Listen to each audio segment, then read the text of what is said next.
ሰላም ጤና ይስጥልን እንደምን አላችሁ በሰባተኛው ጠቅላላ ምርጫ የፖለቲካ ፓርቲዎች ክርክር አጠቃላይ ምርጫን እየተመለከቱ በተለያዩ ርዕሰ ጉዳዮች እየተካሄዱ ይገኛሉ። የዛሬው መርሃ ግብራችን በሰብአዊ መብት አያያዝና የዲሞክራሲ መብቶች አጠባበቅ ጋር በተገናኘ ክርክሮችን እናካሄዳለን። በዚህ ቆይታ ስናደርግ የተለያዩ 5 ያህል መርሃ ግብሮች ይከናወናሉ። እነኚህን ክርክሮች ለመምራት 3 ሰዎች እዚህ ፊት ለፊት እንገኛለን።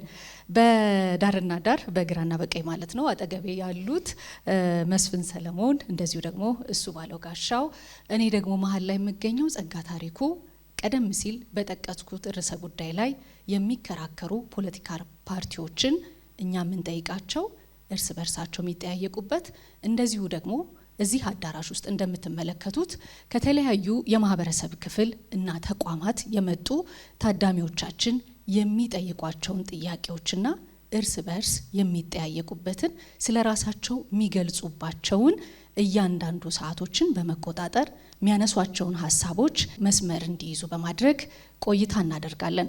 ሶስታችንም በትብብር ይሄ ክርክር ለእናንተ በየቤታችሁ ሆናችሁ ለምትከታተሉን የምታገኙበት የምታተርፉበትና የትኛው ፖለቲካ ፓርቲ ምን ይዟል ምን ሊያደርግ እንደዚሁ ውጥኑን ወጥኖ ተገኝቷል የሚለውን ነገር እንድትመለከቱ እንሰራለን። አብራችሁ እንድትቆዩ እንጋብዛለን።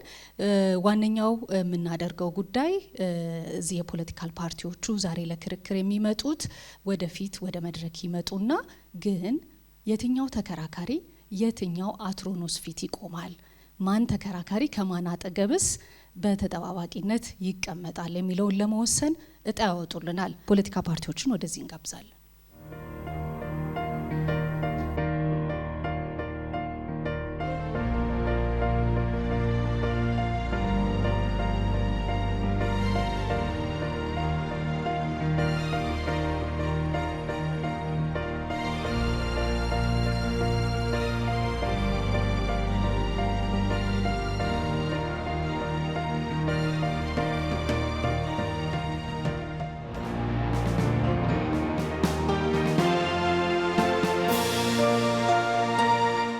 የመጀመሪያ አትሮኖስ ላይ የሚገኙት የሲዳማ አንድነት ፓርቲ አቶ ጊዴሳ ኦንቶማን እንዳሉ ሆነው ከሳቸው በተጨማሪ አንድ ሌላ ተከራካሪ ለዚሁ ክርክር ተጋብዘው በጤና እክል ምክንያት መገኘት እንዳልቻሉ ገልጸዋል። ሁለተኛ ላይ ራያ ራዩማ እንደዚሁ በሁለት ተከራካሪዎች ዛሬ ተወክሎ እዚህ ይገኛል። ወይዘሮ ሸዋዬ በሪሁን አሁን አትሮኖሱ ፊት ቆመው የሚገኙት ናቸው። እንደዚሁ ተጠባባቂ መቀመጫ ላይ የሚገኙት አቶ ጌታቸው ከበደ አሉን። የአማራ ዲሞክራሲ ኃይል ንቅናቄ በሁለት ተወካዮች የዛሬውን ክርክር መድረክ ታድመዋል። አቶ ራስ ወርቅ መላኩና እንደዚሁ ደግሞ አቶ ኤፍሬም መንገሻ ናቸው። አራተኛ ተከራካሪያችን ወይም እዚህ እንዲገኙ ልክ እዚህ እንደተገኙት ሁሉ ተጋብዘው ግን ደግሞ በቦታው ያልተገኙት የብልጽግና ፓርቲ ተከራካሪዎች ናቸው። አለመገኘታቸውን እዚህ ላላችሁ ታዳሚዎች እንዲሁም ደግሞ በየቤታችሁ ለምትከታተሉንም ለመግለጽ እንወዳለን። ዛሬ በሰብአዊ መብት አያያዝ እንዲሁም የዲሞክራሲ መብት አጠባበቅ ዙሪያ ላይ ክርክር እናደርጋለን። አጠቃላይ የክርክር ሂደታችን 5 ዙሮች አሉት። የመጀመሪያው የሚሆነው የፓርቲዎች የመግቢያ ንግግር ነው። ዛሬ ለክርክር ባነሳነው ርዕሰ ጉዳይ ላይ እዚህ ለታደሙ በየቤታቸው ላሉ ሁሉ የመግቢያ ንግግር ማድረግ የምትፈልጉትን እንደዚሁ ታቀርባላችሁ። ስለዚህ የመጀመሪያ ቁጥር ወይም ደግሞ የመጀመሪያው አትሮኖስ ላይ ያለው ፓርቲ የመግቢያ ንግግሩን ይጀምራል። እሺ፣ አመሰግናለሁ። የተከበራችሁ ተፎካካሪ ፓርቲ ፖለቲካ አባላት፣ የተከበራችሁ ለእንግድነት የተጋበዛችሁት ከተለያየ ተቋማት የተጠራችሁት እንግዶች፣ እንዲሁም ይህንን ስራ ለማዘጋጀት የተፈቀደላቸው አወያዮች፣ ዛሬ በእናንተ ፊት ቀርቤ ለክርክር ወይም ለውይይት የቀረበ የሰጠኝ ሰብአዊ መብቶችና ዲሞክራሲያዊ መብቶች የሚል ነው። እኔ የሲዳማ አንድነት ፓርቲ ምንም እንኳን የክልል ፓርቲ ቢሆን ራዕዩ ዛሬ ተወልዶ ዛሬ የሚያድግ ማንም የለም። የሲዳማ አንድነት ፓርቲ ከትንሹ ወደ ትልቁ የመጓዝ ራዕይ ስላለው ስለ ክልላዊ፣ ስለ አገራዊ፣ ዓለም አቀፋዊ ሁኔታዎችን መዳሰስ ይችላሉ። ክልል ፓርቲ ሆነ እንዴት ወደ ሀገራዊ ፓርቲ ገብተ ይህን ማድረግ የሚለው ጥያቄዎች ሊነሱ ይችላሉ። ነገር ግን ሲዳማ አንድነት ፓርቲ ከትንሹ ጀምሮ ወደ ትልቁ የመጓዝ ራዕይ ስላለው እቺ ነገር ለቤቱ ለማሳወቅ ፈልጋለሁ። ሰብአዊ መብቶችና ዲሞክራሲያዊ ስርዓቶች አንድነት አላቸው። አንድነት እንዳላቸው ልዩነትም አላቸው። ዲሞክራሲና ሰብአዊ መብት አንድነትም ልዩነትም አላቸው። ሰው እንደ ሰው ተፈጥሮ ሲሆን ከመንግስት ወይንም ከሕግ ያልተሰጠም ተፈጥሮ ያደለም አለ። ሁሉም ይመለከተዋል። ዓለም አቀፍ መብቶችም ለዚሁ የሚሆኑ ናቸው። ለምሳሌ ሕይወት መብት ነው። ነፃነት መብት ነው። እኩልነት እንደውም እምነት ነፃነት ሰብአዊነት ነው።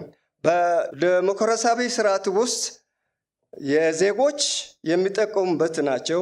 ከሕግና ከመንግስት የሚሰጡ ዲሞክራሲያዊ መብቶች አሉ። በሀገራችን ያለው ዲሞክራሲ እንደምታውቁት ምን ያህል መብት እንዳለው፣ ምን ያህል ጥሰት እንዳለው፣ ምን ያህል ችግሮች እንዳሉት ቤቱ የሚረዳው ይመስለኛል። መንግስት ሰብአዊ መብቶችን ቀርጿል። ከተሻሉ ከፊት ከነበራቸው ህጎችና ደንቦች ወይንም መንግስታት የተሻሉ ነገሮችን ቢቀርጽና ቢያመጣም አፈጻጸም ላይ ብዙ ችግሮች ያለበት ነው። ሰብአዊ መብቶችን ማንኛውም ሰው በነፃነት ገብቶ በነፃነት መስራት፣ በነፃነት መነገድ፣ በነፃነት መሄድ፣ መጥቶ መመለስ የሚችልበት ሁኔታዎች እያለ ሰው ከጋዳ ወጥቶ ይሄ የኔ ነው፣ ወደዚህ ማለፍ አትችልም፣ ወደዚህ መውጣት አትችልም በተባለበት የተገደበበት ሰብአዊ መብት ነው። ሰብአዊ መብት ተከራካሪዎች ነፃነት በሌለባቸው፣ አንድነት በሌለባቸው የሚታሰሩበትና የሚሰደዱበት ህጎች ተቀርጾ እንደ ረክሌም ቆሞ ህዝባችን በችግር ውስጥ እንዳለ ለእናንተ የሚነገር አይደለም። ዲሞክራሲ በአገር ልዩነት ይኖራል። አገር ከአገር ይለያል። አገር የተለያዩ ዲሞክራሲያቸውን ይቀርጻሉ። በዛ መጠን ዲሞክራሲ ልዩነትና አንድነት ቢኖር። ደቂቃዎትን ጨርሰዋል። እናመሰግናለን። ቀጣዩ ራያ ራዩማ የመግቢያ ንግግራችሁ በዛሬው ርዕሰ ጉዳይ ላይ ምንድን ነው የሚለውን እባካችሁ አቅርቡ። አመሰግናለሁ። ከተለያዩ ተቋማትና የማህበረሰብ ክፍሎች የመጣችሁ ክቡራን ታዳሚዎቻችን፣ አድማጭና ተመልካች ዜጎቻችን፣ እንዲሁም አጠገብ ያሉት የፖለቲካ ፓርቲዎች፣ የተፎካካሪ የፖለቲካ ፓርቲ አባላት እንዲሁም አወያዮቻችንን አመሰግናለሁ። በመቀጠል የሰብአዊና የዲሞክራሲያዊ መብቶች መግቢያዬን እንደሚከተለው አቀርባለሁ። የሰብአዊ መብቶች ማለት ሰው በመሆን ብቻ የሚገኙ መሰረታዊ መብቶች ሲሆኑ እነዚህ መብቶች ዓለም አቀፍ በሆነ መልኩ በተባበሩት መንግስታት የተደነገጉ ናቸው። ሀገራችን ኢትዮጵያም ይህንን አዋጅ ተቀብላ ፈርማለች። ዴሞክራሲያዊ መብቶች የሚባሉት ደግሞ ህዝብ በመንግስት ላይ ተሳትፎ እንዲኖረው የሚያስችሉ መብቶች ናቸው። የሰብአዊ መብቶች ከሚባሉት ዋና ዋናዎቹ በኢትዮጵያ ህገ መንግስት ከአንቀጽ 14 እስከ 28 የተዘረዘሩ ሲሆን ለዚህ ውይይት የጠቀስናቸው የአካል ደህንነትና የነፃነት መብት፣ የህይወት መብት፣ የነፃነት መብት፣ የእኩልነት መብት፣ የመልካም ስምና የክብር መጠበቅ መብቶችን ያጠቃልላል። ዴሞክራሲያዊ መብቶች የሚባሉት ደግሞ ከአንቀጽ 29 እስከ አንቀጽ 44 ተዘርዝረዋል። የአመለካከትና ሀሳብን በነፃ የመያዝና የመግለጽ መብት፣ የመሰብሰብ መብት፣ ሰላማዊ ሰልፍ የማድረግ ነፃነት፣ የመደራጀት መብት፣ የመዛወር ነፃነት፣ የዜግነት መብቶች፣ የብሔር ብሔረሰቦችና ህዝቦች መብት፣ የመምረጥና የመመረጥ መብት፣ የኢኮኖሚና የማህበራዊና የባህል መብቶችና የሰራተኞች መብት ዋና ዋናዎቹ ናቸው። የፓርቲያችን ራዴፓ የፖሊሲ አማራጮች። ፓርቲያችን ራዴፓ የሰብአዊ መብቶች ክብር፣ የህግ የበላይነት እና ነፃ የፖለቲካ ተሳትፎን ዋና መሰረቶቹ አድርጎ ይወስዳል። በኢትዮጵያ ሀገራችን ያጋጠመውን የሰላም እጦት፣ የፍትህ መጓደል፣ የሙስናና ብልሹ አሰራር መንሰራፋት በተግባር በሚፈቱ ማሻሻያዎች እንዲቀነሱ አበክረን እንሰራለን። ግልጽነት፣ ተጠያቂነትና የህዝብ ስልጣን እንዲጠናከር በቁርጠኝነት እንታገላለን። ስለሆነም ኢትዮጵያ የፈረመቻቸው የተባበሩት መንግስታት የሰብአዊ መብቶች አዋጅ ዩኤን ሁማን ራይትስ ዴክላሬሽን የሚባሉት እንዲሁም ዓለም አቀፍ የዜጎችና የፖለቲካ መብቶች ኮንቬንሽን እና የአፍሪካ ህብረት የሰብአዊና የዲሞክራሲያዊ መብቶች ስምምነቶችና ውሎች በሙሉ እንዲከበሩ በተግባር ላይ እንዲውሉ ይደረጋል። ማንኛውም ሰው በህይወት የመኖር በአካሉ ላይ ጉዳት እንዳይደርስበትና የአካል ደህንነቱ እንዲጠበቅ እንዲሁም ከማንኛውም አይነት የሰብአዊ አያያዝ የመጠበቅ መብት በተጨባጭ እናረጋግጣለን። ሁሉም ዜጋ በህግ ፊት እኩል ሲሆን እኩል ፍትህና የህግ ጠበቃ የማግኘት መብቱ እንዲሁም ግላዊ ነፃነቱ በህግ የተከበረና የተጠበቀ ይሆናል። ማንኛውም ኢትዮጵያዊ ወይም ህጋዊ ዜጋ በየትኛውም የሀገሪቱ አካባቢ በነፃነት መንቀሳቀስ፣ በግልም ሆነ በቡድን በፈለገው አይነት ስራ መስክ መሰማራት፣ ሰርቶ መለወጥና መበልጸግ፣ ሀብትና ንብረት ማፍራት፣ ሀብትና ንብረቱን በፈለገው መንገድ ለሌሎች ማስተላለፍ መብቱ የተጠበቀ ይሆናል። መንግስትና ሃይማኖት የተለያዩ ይሆናሉ። የሃይማኖቶች እኩልነትና ነፃነት በህግ ይከበራል።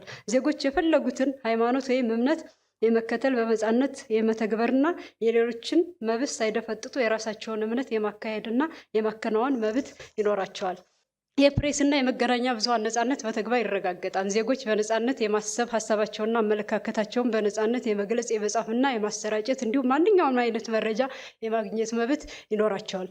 በዜጎች መካከል በማንነት፣ ባህል፣ ቋንቋ፣ ሃይማኖት፣ ጾታና በሌሎች ማህበራዊና ኢኮኖሚያዊ፣ ፖለቲካዊ ጉዳዮች ምክንያት ምንም አይነት ልዩነትና ድሎ የማይደረግበትና ሁሉም ዜጎች በሀገሪቱ ካለው ልማት እኩል እድሎች ማግኘት የሚችሉበትና እኩል ተጠቃሚ የሚሆኑበትን ሁኔታ እንፈጥራለን። ዜጎች የሚያምኑበትና ፖለቲካዊ ይሁን ሌላ ዓላማ ይዘው በነፃነትና በሰላማዊ መንገድ የመሰብሰብ፣ የመደራጀት፣ ዓላማቸውን የማሰራጨት፣ ሰላማዊ ሰልፍ የማድረግ፣ የመሰላቸውን የመደገፍና የመቃወም እንዲሁም የመምረጥና የመመረጥ መብት ይኖራቸዋል። የተቀመጠልዎትን የተሰጠዎትን ጊዜ ገደብ ጨርሰዋል። ወደ ቀጣዩ ተናጋሪ ነው የምናልፈው። ለአማራ ዲሞክራሲያዊ ኃይል ንቅናቄ ነው ቀጣዩን እድል የምንሰጠው። አመሰግናለሁ። የምርጫ ቦርድ ተወካዮች፣ የሚዲያ አባላትና ታዳሚ ኢትዮጵያውያን እንዲሁም በሚዲያ የምትከታተሉ ኢትዮጵያውያንና ኢትዮጵያውያን እንኳን ለሰባተኛው ሀገራዊ ምርጫ በሰላም አደረሳችሁ አደረሰን እላለሁ። ፓርቲዬን አዲሃንን በመወከል ማለት ነው። ውድ ኢትዮጵያውያን፣ ያለፉት 6 ምርጫዎች ከዲሞክራሲያዊ መብቶች አኳያ እዚህ ግባ የሚባሉና የማይባሉና ብዙ መመዘኛዎችን ያጓደሉ በቁጥር 7ኛ ላይ ያደረሱን ሂደቶች እንደሆኑ አዲሃን ገምግሟል።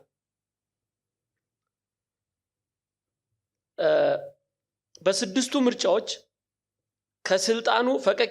ከስልጣኑ ፈቀቅ ያለ መንግስት አላየንም። በኢትዮጵያችን ሁኔታ ታሪክ መስራት ስልጣን በመጨበጥ አይደለም ብለን እናምናለን።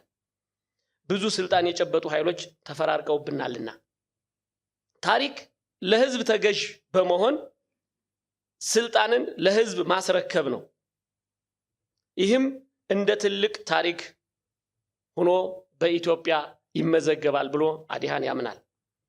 ኢትዮጵያችን ባለፉት 50ና 60 ዓመታት ሀገራችን የሚጠሉ የውጭ ኃይሎች ትልቅ አቅም አግኝተው ባንዳዎችን በመሾም ህዝብን ከህዝብ ያፋጁበት ዘመን ነበር ብለን ያለፉትን የ50ና የ60 ዓመት ታሪኮች እንደ አዲሃን ገምግመናል። ዳፋው እስካሁን ድረስ ቀጥሎ ሀገራችን ለትርምስ ያጋለጡ ሁኔታዎች የዚሁ ውጤት ናቸው ብለን እናምናለን።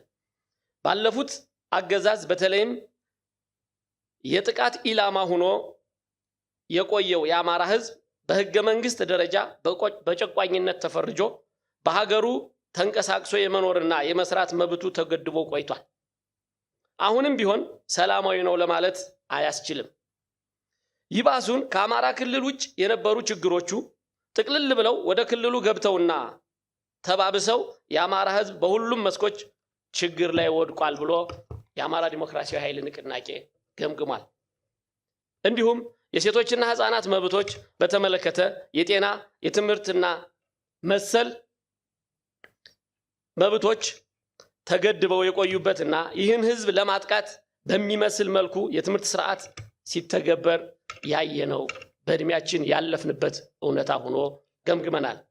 አዲሃን ይህ የአማራ ህዝብ በደል የወለዳቸው ልጆች ያደራጁት ፓርቲ በመሆኑ ለለውጥ የሚታገር ቁርጥ የአማራ ህዝብ ፓርቲና ለኢትዮጵያውያን የሰላም በር የሆነ ፓርቲ ነውና አዲሃንን ምረጡ በማለት ጥሪያችንን እናስተላልፋለን።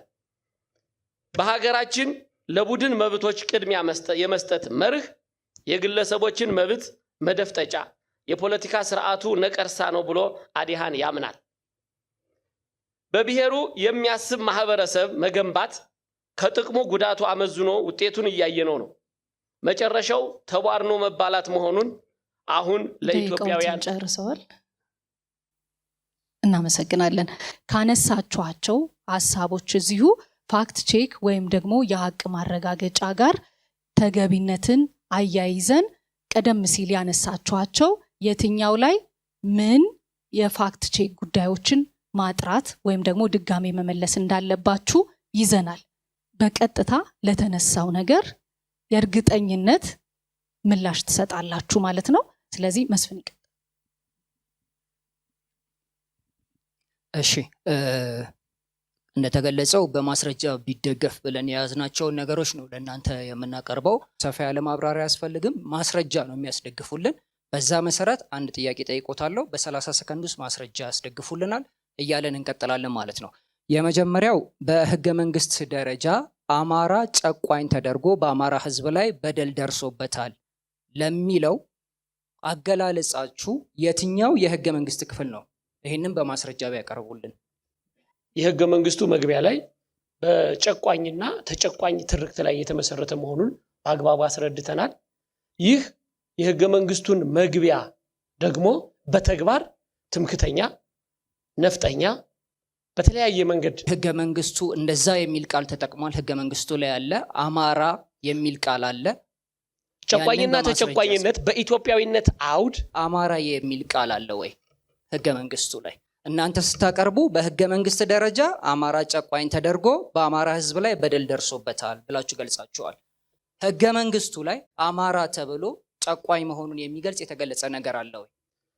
ህገ መንግስቱ ላይ ጨቋኝና ተጨቋኝ በሚል ሀተታ ውስጥ ጨቋኝ እንደነበረና ተጨቋኝ እንደነበረ ያተተበት አግባብና የቀድሞው ስርዓትን ከአማራ ህዝብ ጋር አያይዞ መንግስት በተግባር ሲተገብረው የነበረ ሲገልጸው የነበረ ስለሆነ ግዴታ አማራ የሚለው ቃል ተገለጸ አልተገለጸ። እሺ 30 ሰከንዶችን ስለጨረሱ እኔም በመሃል እየገባው ስለነበር ነው ያላቋረጥኩት።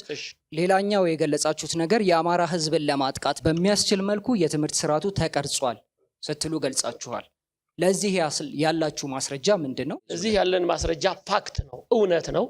የአማራ ህዝብ እንደ ክልል አዲሱ የትምህርት ስርዓት የኢህአዴግ የትምህርት ስርዓት በተቀረጸበት ሰዓት 27 የመሰናዶ ትምህርት ቤት የነበረ ሲሆን ከአማራ ክልል ህዝብ በብዙ እጅ በሚያንስ ደረጃ የነበረው የትግራይ ክልል ከ40 በላይ የመሰናዶ ትምህርት ቤቶች እንደነበሩ እየተረጋገጠ ፋክት ነው።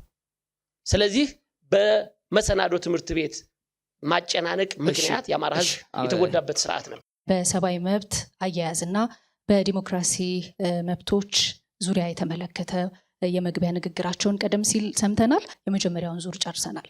ሁለተኛው ዙር እዚህ በግራ በቀኝ ያሉት አብረውኝ ይሄንን ክርክር እየመራን ያለ ነው።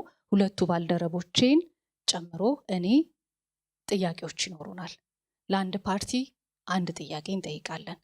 ስለዚህ ቀደም ሲል በእጣ እንደበየነው ሁሉ የመጀመሪያው አትሮኖስ ላይ ከሚገኙት ፓርቲ ጥያቄ በመጠየቅ ነው የምጀምረው።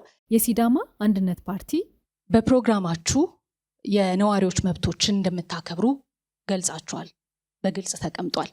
ከዚህ ጋር የሲዳማ ህዝብ መብቶችና በተለይ ደግሞ የግለሰብ ነፃነት ሚዛንን እንዴት ለመጠበቅ አስባችኋል የሚለውንና እንደዚሁ ደግሞ በተግባር የምታሳዩቸው ምሳሌዎችም ካሏችሁ አብራችሁ ብትጠቅሱልን። አመሰግናለሁ። ለሲዳማ ህዝብ የሚደርሰውን ችግሮችና ብሶቶች፣ ህገወጥ ስርዓቶችን፣ በህዝቡ ላይ የሚደርሰው በደልና ግፍ የሲዳማ አንድነት ፓርቲ ከጀመረው እስከ ዛሬ ድረስ እየታገለ አባላቱ እየታሰረ እየተሰደደ በአገር ውስጥም በአገር ውጭም እየተሰደደ ይገኛል። ለህዝባችን የሚሆነውን ሀሳቦች እያቀረብን እንገኛለን። ለምሳሌ አካባቢያችን የቡና አብቃይ ክልል ነው።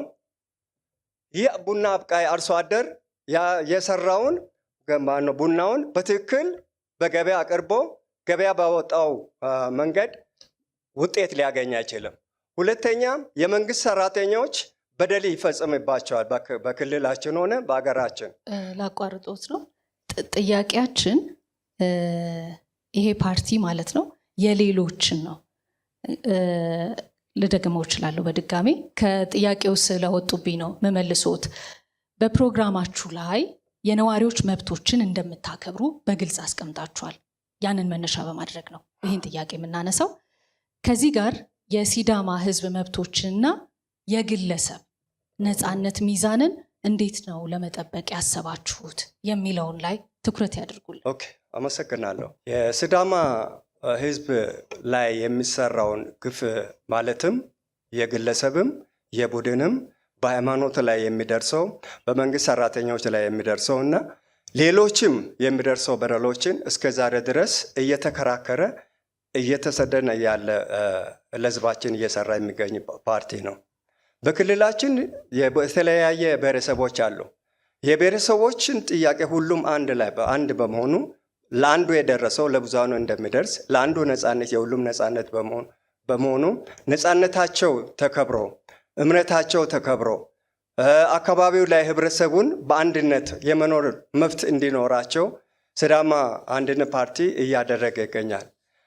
ለአንድ ሰውም የተሰጠው መብት ለሌሎቹም እንደተሰጠ ሌሎችም ደግሞ ለአንድ የተሰጠው መብት እኩል ስለሆነ በአካባቢያችን የሚደርሱ ችግሮች በህብረተሰቡ ላይ የሚደርሰው ችግሮች መንግስት የሚያደርሰው ችግሮች የመንግስት አወቃቀር ላይ የሚደርሰው ችግሮችን ለአንድ ለሲዳማ ፓርቲ ብቻ ህዝብ ብቻ ሳይሆን በአገራችን ለብሔር ብሔረሰቦች ለህዝቦችም መፍትሄ እየፈላለገ የቆየ ፓርቲ ነው። ምን የሚለውን መጨመር ይችላሉ? ምሳሌ ጥቀሱ ስላለን ምን ለምሳሌ ቀደም ሲል የጠቀሷቸው ለሌሎች መብቶች ምን ለምሳሌ የህብረተሰቡን ነፃነት የሚጎዱ ባህሎችን፣ ኢኮኖሚዎችን የመንግስት ሰራተኛ በደል በሚፈጽምበት ጊዜ ይሄ የኔ ነው ይሄ ሌላ ነው የሚለው ሳይሆን ራሱን ሁሉንም አንድ አድርጎ አንድን ሁሉንም አድርጎ የሚንቀሳቀስበት ሁኔታ ነው አለው። እሺ፣ ሰዓቶች ጨርሰዋል። ወደ ሁለተኛው ጥያቄ አልፋለሁኝ። ለራዴፓ ነው የሚሆነው። በፕሮግራማችሁ ላይ የሰብአዊ የዲሞክራሲ መብቶችን እንደምታከብሩ እንደዚሁ በግልጽ አስቀምጣችሁ ይታያል። ነገር ግን እነዚህ መብቶች ከደህንነት ወይም ደግሞ ከብሔራዊ ፍላጎት ጋር ሳይጣጣም ሲቀር እንዴት ትፈቱታላችሁ?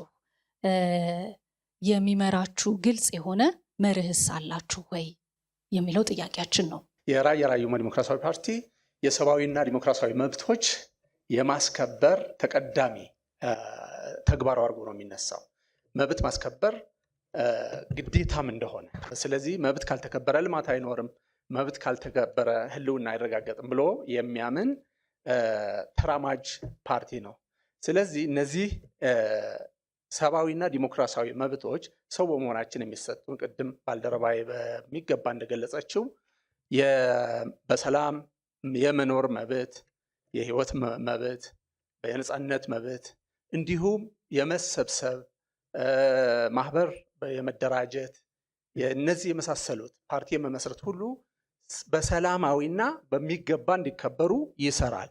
ይህ ሲሆን የደህንነት መዋቅር ላይ የደህንነት መዋቅሩ የመከላከያ የፖሊስ እና የደህንነት አካል የሴኩሪቲ ሪፎርም እንዲደረግ ይፈቅዳል። ለምን? ከፖለቲካ ነፃ ሁነው ገለልተኛ ሁነው የግለሰብ መብት መሰረት አድርጎ የቡድን መብትም እንዲከበር የሚያደርግና በተለያዩ አካባቢዎች የሚነሱት የማንነትና ራስ በራስ አስተዳደር ጥያቄዎችን፣ የቡድን ጥያቄዎች፣ የመደራጀትን፣ የማህበራዊ ኢኮኖሚያዊ፣ የባህል መጠበቅን እነዚህ ሁሉ ዲሞክራሲያዊ መብቶች እንዲከበሩ ትልቅ ስራ ይሰራል። እስካሁን በህገ መንግስቱ መሰረታዊ የሆኑ የዓለም አቀፍ ድንጋጌዎች ያሉ ቢሆንም አተገባበሩ ላይ ትልቅ ክፍተት አለ ብለን ነው የምናስበው እንደ ራያ ራዩማ። ስለዚህ እነዚህ ተግባራዊ የማድረግ ስራ በተገቢው እንሰራለን። ደቂቃዎትን ጨርሰዋል። አማራ ዲሞክራሲያዊ ኃይል ንቅናቄ ፕሮግራማችሁን መነሻ በማድረግ ነው እንደዚሁ ለእናንተም ጥያቄውን ማቀርበው። በፕሮግራማችሁ በተለይ የዜጎች መብቶች እንደምታከብሩ በግልጽ አስቀምጣችኋል ወይም ደግሞ ትገልጻላችሁ። ነገር ግን ከዚህ ጋር የብሔር መብቶችን ሚዛን እንዴት ነው የምትጠብቁት? በተግባር ይሄንን ለማድረግ የሚያስችሉ ምሳሌዎች እንዲሁ ካሏችሁ ለመድረኩ መግለጽ ትችላላችሁ። አመሰግናለሁ። እንግዲህ የአማራ ዴሞክራሲያዊ ኃይል ንቅናቄ የግለሰብ ነፃነትን መሰረት አድርጎ እንዲሁም የቡድን መብት የሚከበርበትን መንገድ የሚከተል ለዘብተኛ ሊበራሊዝም ነው የምንከተለው። የብሔር ወይም የቡድን መብት ሊከበር የሚችለው መጀመሪያ ደረጃ የግለሰብ ነፃነት፣ የግለሰብ ክብር፣ ሰው በመሆኑ ማንኛውም ሰው በሰውነቱ ሲከበር፣ ሰብአዊ መብቱ ሲከበርለት ያ ሰው በሚፈጥረው ማህበራት ወይም ሰው ማህበራዊ እንደመሆኑ መጠን መጀመሪያ መብቱ ሲጠበቅለት ቀጥሎ የሚመጣው ሲደራጅም ሲናገርም ሲያስብም በጋራ የራሱን እድል በራሱ የመወሰን መብት ይኖረዋል ማለት ነው።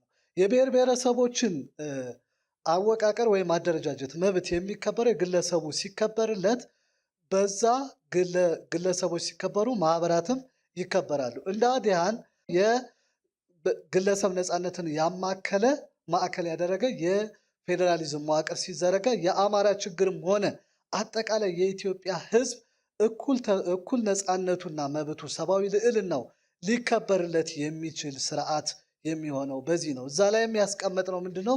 እኛ የህግ የበላይነት የሚከበርበት ደቂቃውን ጨርሰዋል። የሁለተኛው ዙር የክርክር መድረካችን ላይ እየተከተልን ያለ ነው አላበቃም። ከግራና ከቀኝ ያሉ እንደዚሁ አብረውኝ ያሉ አወያዮች የሚጠይቋቸው ጥያቄዎች አሉ ለእያንዳንዱ ፓርቲዎች። አሁን እንደተከተል ነው አካሄድ እንከተላለን። መስፍን ሰለሞን ከኔ ቀጥሎ ያለውን እድል ይወስዳል። ከዛ በኋላ እሱ ባለው ጋሻው ይወስዳል። በተመሳሳይ መልኩ እነሱ ለሚያነሷቸው ጥያቄዎች ምላሽ እንደዚሁ የምትሰጡ ይሆናል። ስለዚህ መስፍን ይቀጥላል።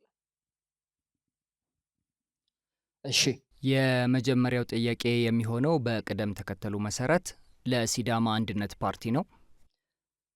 በፕሮግራማችሁ ላይ በቀጣይ ምርጫ አሸንፋችሁ ስልጣን ብትይዙ የሲዳማ ሕዝብና ነዋሪን የሰብአዊና ዲሞክራሲያዊ መብቶች እንደምታከብሩ ቃል ገብታችኋል። ከዚህ አንጻር ፍርድ ቤቶችና ኮሚሽኖች ከክልል ወይም ከፌዴራል መንግስት ተጽዕኖ ነፃና ገለልተኛ መሆናቸውን በምንድን ነው የምታረጋግጡት? የገለልተኝነት ውጤቱንስ በምን መለኪያ ነው የምትመዝኑት? አመሰግናለሁ። እኛ በክልላዊ ሳይሆን በሀገራዊ ያለን ሁኔታዎችን ብናሸንፍ ለኢትዮጵያ ሕዝብ እቆማለሁ ወይንም ለኢትዮጵያ ሕዝብ መፍትሄ አመጣለሁ በሚለው ፓርቲዎች ጋር አጋር በመሆን የተሻለ ውጤቶችን የተሻለ ህጎችን በመደንገግ የማይሻለው ህጎችን በመሻር ለህዝባችን ይጠቅማል ብለን የምንቀርጸው እየቀረጽን መንግስት የሚዋቀረው ከመንግስት ጋር ውቅቅር በምንገባበት ጊዜ የሚሻልበትን መንገዶችና የሚሻልበት ህጎችና ደንቦችን በጋራ ለመቀረጽ ነው። እኛ መንግስት በምኖርበት ጊዜ የግላችን ወይም የክልላችን ወይም በክልል ውስጥ ያሉት ህዝባችን ብሔር ብሔረሰቦችን ብቻ ሳይሆን ለኢትዮጵያ ህዝብ ይጠቅማሉ፣ ለኢትዮጵያ ህዝብ ያሳድጋሉ፣ ያሰፋሉ ብለን የምንገምተውን እኛ ብንመረጥና ምርጫውን ብናሸንፍ የተቻለን ሁሉ ከህብረተሰቡ ጋር የህብረተሰቡን ፍላጎት የኔ ጥያቄ ቀጥታ ይህንን ምርጫ ብታሸንፉ የዜጎችን መብት እንደምታስከብሩ ቃል ገብታችኋል። ከዚህ አንጻር ፍርድ ቤቶች እና ኮሚሽኖች ነፃና ገለልተኛ ሆነው እንዲሰሩ ምን ታደርጋላችሁ? ገለልተኝነታቸውንስ በምንድን ነው የምትለኩት ነው? ፍርድ ቤቶች እኛስ ብንመረጥ ፍርድ ቤቶች ከመንግስት ጣልቃ ገብነት ውጪ እንዲሆን እናደርጋለን። ፖሊሶች ለህግ ተገዢዎች እንዲሆን እናደርጋለን። ፍርድ ቤቶችና ዳኞች ገለልታ ሆነው መንግስት ጣልቃ እንዳይገባ ለፍርድ ቤቶች በላይነት እንሰጣለን። ሌሎች ደግሞ ህጎችም ማስተካከል የሚገባዎችን እናስተካክላለን። ገለልተኛ መሆን አለበት። ከመንግስት ጣልቃ ገቢ ውጪ መሆን አለበት ፍርድ ቤቶች። እሺ፣ የተሰጡትን ሰዓት ጨርሰዋል። ወደ ቀጣዩ ጥያቄ አልፋለሁ። ቀጣዩን ጥያቄ የምጠይቀው ለራያ ራዩማ ነው። ተመሳሳይ ይዘት ያለው ጥያቄ ነው የምጠይቁት። እናንተም በፕሮግራማችሁ ላይ በቀጣዩ ምርጫ አሸንፋችሁ ስልጣን ብትይዙ የዜጎችን የሰብአዊና ዲሞክራሲያዊ መብቶች እንደምታከብሩ ቃል ገብታችኋል። ከዚህ አንጻር ፍርድ ቤቶችና ኮሚሽኖች ከክልል ወይም ከፌዴራል መንግስት ተጽዕኖ ነፃና ገለልተኛ መሆናቸውን በምንድን ነው የምታረጋግጡት? የገለልተኝነት ውጤቱንስ በምን መለኪያ ነው የምትመዝኑት? በጣም ጥሩ። እንግዲህ እስካሁን ያለው ጉድለት ብለን እንደ ሕጸጽ ያየነው የፍትህ አካላት ገለልተኛ ለመሆን እና መንግስታዊና መንግስታዊ ያልሆኑ ድርጅቶች፣ የሰብአዊ መብት እና ዲሞክራሲያዊ መብት ጥበቃዎች ገለልተኛ ለመሆንና ለስራ ምቹ መደላድል አላገኙም ብለን ነው የምናስበው። ስለዚህ በመርህ እንዲሰራ የፍትህ ተቋማት ገለልተኛ ሆነው የመንግስት ጣልቃ ገብነት እንዳይኖር ተደርጎ እነሱ ባላቸው የራሳቸው የክትትልና ድጋፍ ሞኒተሪንግና ኢቫሉዌሽን የገለልተኛ ወገኖች ከሁሉም የማህበረሰብ ክፍል የተውጣጣ አጣሪ ቡድኖች እንዲመድቡ ያለምንም ጫና በራሳቸው መሰረታዊ መርሆች እና ነን ፓርቲዘን በሆነ ፕሮሲጀራቸው ስራዎች እንዲሰሩ መደላድል እንፈጥራለን። ሁሉም ሰው ከህግ በታች እንዲሆን የህግ የበላይነት የሁሉም ህጎች የበላይ ህገ መንግስቱ ነው። ከህገ መንግስቱ የፍትህ ተቋማት ለሁሉም በእኩል ሚዛን እንዲያዩ ገለልተኛ ከሆኑ ይህ አድርጉ አታድርጉ በሚሰጡት ብይንና ውሳኔ እንደ መንግስት እንደ መሪ ፓርቲ ጣልቃ ባለመግባት ይህን ስራቸው ለመላው ህዝብ ቀጥተኛ የሆነ ብይናቸው የሚያሳውቁበት የጥናት ውጤታቸው ይፋ የሚያደርጉበት ነፃ ምህዳር እንፈጥራለን ብለን ነው የምናስበው እንደ ፓርቲ። መልካም። ቀጣዩን ጥያቄ የማቀርበው ለአማራ ዲሞክራሲያዊ ኃይል ንቅናቄ ነው። ለእናንተም እንዲሁ ተመሳሳይ ጥያቄ ነው የማቀርበው። ለመድገም ያህል ጥያቄውን በፕሮግራማችሁ ላይ በቀጣዩ ምርጫ አሸንፋችሁ ስልጣን ብትይዙ የዜጎችን የሰብአዊና ዲሞክራሲያዊ መብቶች እንደምታከብሩ ቃል ገብታችኋል። ከዚህ አንጻር ፍርድ ቤቶችና ኮሚሽኖች ከክልል ወይም ከፌዴራል መንግስት ተጽዕኖ ነፃና ገለልተኛ መሆናቸውን በምንድን ነው የምታረጋግጡት? የገለልተኝነት ውጤቱንስ በምን መለኪያ ትመዝኑታላችሁ? በጣም ጥሩ። መጀመሪያ ደረጃ የህገ መንግስት መሻሻል ይኖራል። ምክንያቱም አሁን ያለው አወቃቀር የህግ የበላይነትንም ሆነ የፍትህ አካላት ገለልተኝነትና ነፃነትን የማያረጋግጥ በመሆኑ በመጀመሪያ ደረጃ ከህግ ተርጓሚው ዳኝነት አካሉ ነፃነት የሌለውና አልፎ ተርፎም ህግ ሊተረጎም የሚችለው ወደ ፌዴሬሽን ምክር ቤት ወይም የፖለቲካ ተቋም ወደ ሆነው ስለሆነ እኛ የምናደርገው ህገ መንግስት ራሱን ችሎ የሚተረጉም ኮንስቲቱሽናል ህገ መንግስት፣ ምክንያቱም የሊበራሊዝም እሴቶችን የምናከብር በመሆናችን የፍትህ ተቋማት ገለልተኛ ነፃና ያለማንም አድሎ በራሳቸው ህግን ሊተረጉሙ የሚችሉ መዋቅር ይፈጠራል ማለት ነው። በዚህም የተነሳ ግለሰቦች በራሳቸው ነፃነት ሰብአዊ መብታቸው እንዲከበርላቸው ከዛም አልፎ ሁሉንም አካታች የሆነ ሰብአዊ መብት ሲባል እንዲሁ ዝም ብሎ ሳይሆን ማንኛውም ሰው የህብረተሰቡ የተለያየ አካል ነው። ለምሳሌ አካል ጉዳተኛ፣ ሴት፣ ህፃናት፣ ሌሎች የተገለሉ ማህበረሰብ ወይም ተጋላጭ ሆነዋል። እነዚህን የፍትህ ተቋማት ቀድሞ ሊቆሙላቸው በሚችል መልኩ ነፃና ገለልተኛ የፍትህ ተቋማት እንዲቋቋም እናደርጋለን። ለዚህም ማሳያው የህገ መንግስት ማሻሻያና የህገ መንግስታዊ ፍርድ ቤት የሚቋቋምበትን መንገዶች እንፈጥራለን፣ እናሳካለንም፣ ለዛም እንተጋለን ማለት ነው። መልካም፣ እናመሰግናለን ሁላችሁንም። ቀጣዩ ጥያቄ በባልደረባችን በሱ ባለው ጋሻ የሚቀርብ ይሆናል። እኔም የመጀመሪያ ጥያቄን የማቀርበው ለሲዳማ አንድነት ፓርቲ ነው። እናንተ እንግዲህ በሰባተኛው ጠቅላላ ምርጫ ተመርጣችሁ መንግስት የምትመሰርቱ ከሆነ በሲዳማ ክልል ውስጥ ያሉ የሌሎች ብሔረሰቦችን መብት እንዴት ነው የምታከብሩት? ለዚህ ያቀረባችሁት የፖሊሲ አማራጭ ምንድን ነው? እንዴትስ ተግባራዊ ታደርጉታላችሁ? እኛ ብንመረጥ በክልላችን ብሔር ብሔረሰቦች ክልል ናት። ደቡብ ነው። ደቡብ ግማሽ ኢትዮጵያ ናት። ግማሽ ኢትዮጵያ በመሆኑ የኢትዮጵያ ግማሽ ህዝብ ያለበት ደቡብ ወይም ሲዳማ ፓርቲ ውስጥ ነው።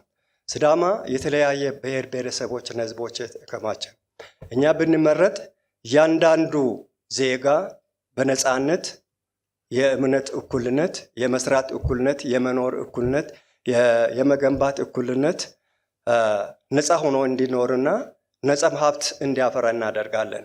አንዱ ከአንዱ መለየት ወይንም አንዱ ከአንዱ ለይተን ነጥለን እንደሌል ኢትዮጵያዊ በመሆኑ በኢትዮጵያዊነቱ ሰርቶ ለፍቶ መኖር እንዲችል በህብረተሰቡ ጋር ተባብሮ እንዲሰር በህጉ መሰረት ህጉ ተቀርጾ እኩልነታቸው ተከብሮ እንዲኖሩ እናስደርጋለን። ከመርህ ባለፈ እንዴት ነው ተግባራዊ ልታደርጉ የምትችሉት ይህን ጉዳይ? ህብረተሰቡን ተግባራዊ የምናደርገው ራሱን ህገ መንግስት በሚቀረጽበት ህብረተሰቡ በሚፈልገው ህብረተሰቡን በማወያየት ራሱ ለዚህ ክልል ለዚህ ህዝብ የሚሆነውን ራሱ መርጦ ራሱ ህግ ደንግጎ ራሱ ባስቀመጠው ህግ እንዲተዳደሩ እናደርጋለን። በፓርቲው ሳይሆን በህዝብ ፍላጎትና በህዝብ ጥያቄ። እሺ፣ ወደ ራያ ራዩማ ፓርቲ አልፋለሁ።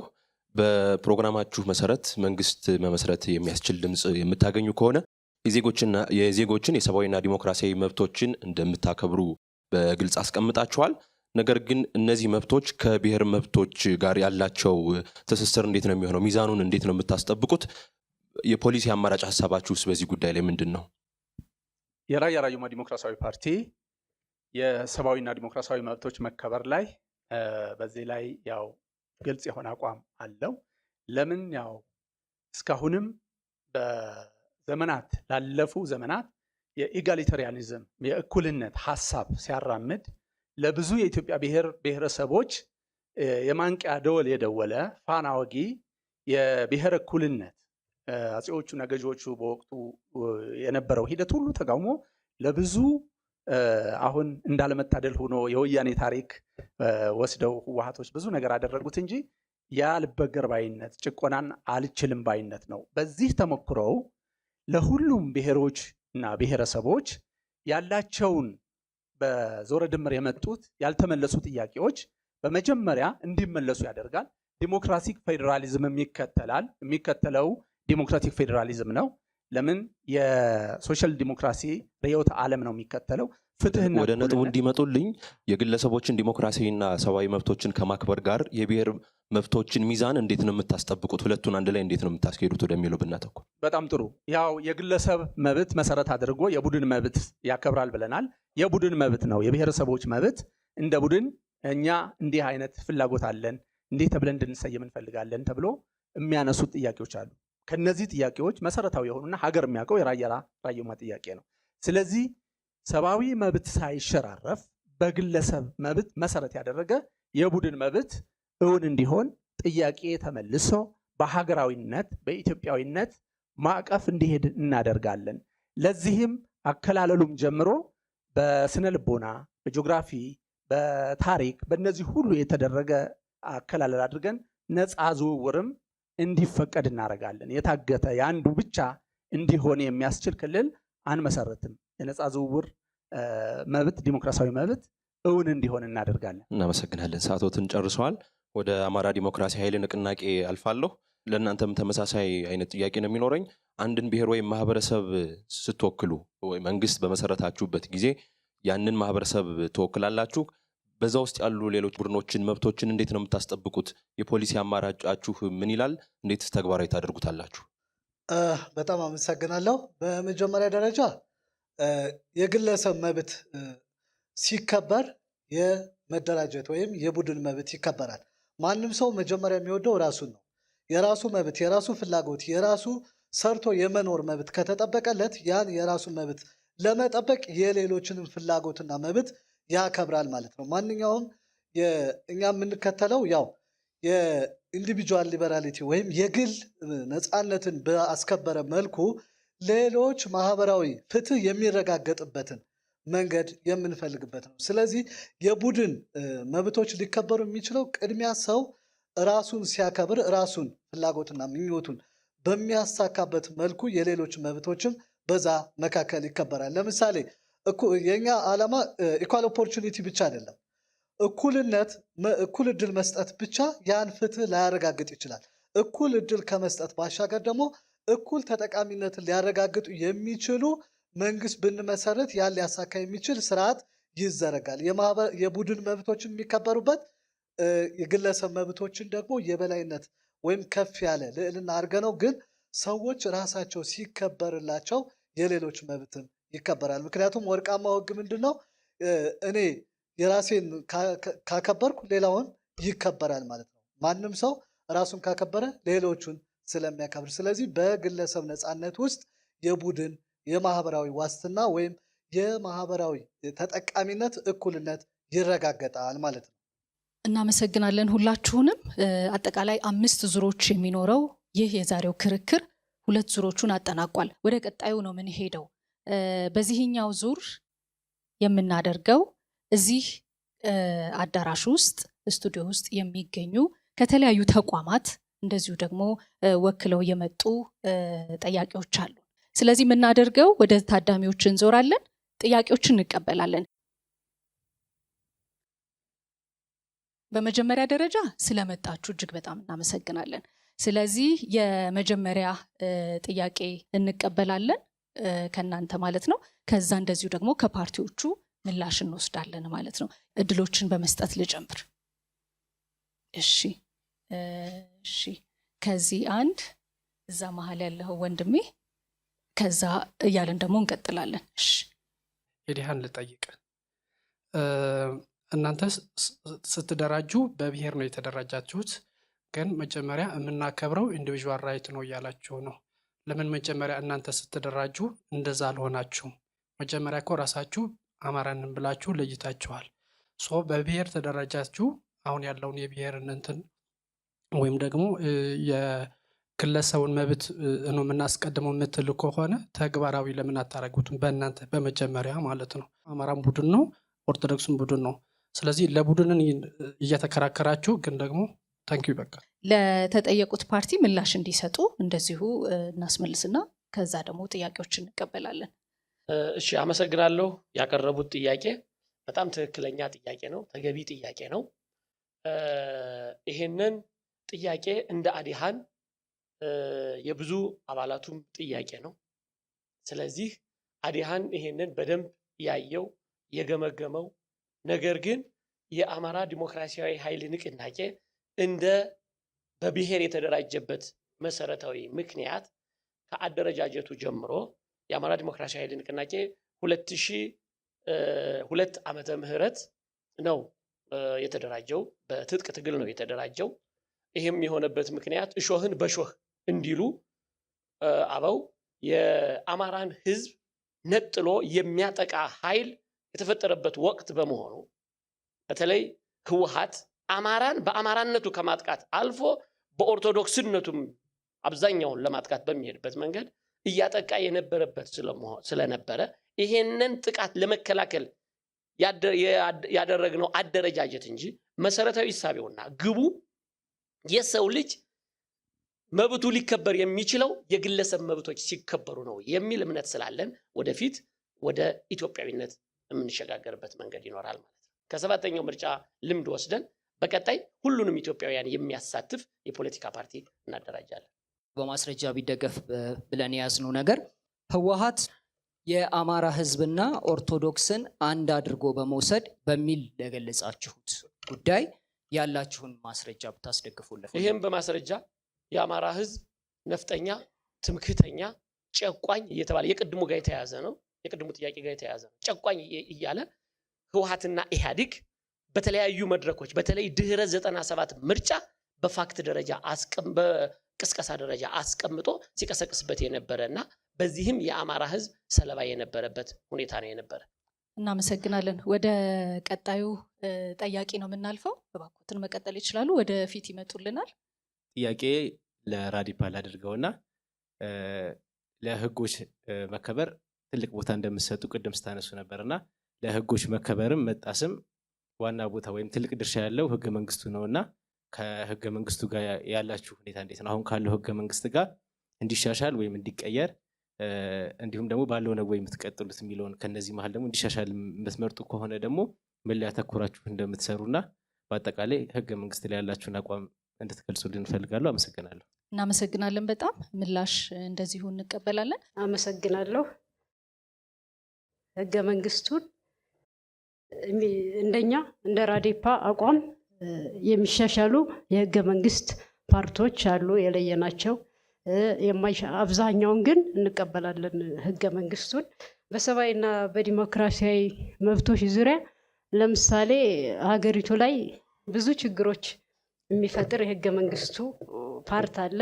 አንቀጽ 39 ብሔር ብሔረሰቦች መብት እስከ መገንጠል የሚሉትን እነዚህ መብቶች ናቸው፣ የተሰጡ ህገ መንግስታዊ መብቶች ናቸው። ግን ሀገርን እስከ መበታተን የሚደርሱ ስለሆኑ እንደነዚህ አይነቶቹን የህገ መንግስቱን አካሎች እንዲሻሻል እንፈልጋለን። ከዛ ውጭ ያሉትን ግን እንቀበላለን። ለምን ህገ መንግስቱ አሁን ሰብአዊ መብቶችም ዲሞክራሲያዊ መብቶችም እንዲከበሩ ነው አብዛኛው ነገር ህገ መንግስቱ ላይ ያለው ጽሁፍ። ግን ችግሩ ብለን እኛ የነቀስ ነው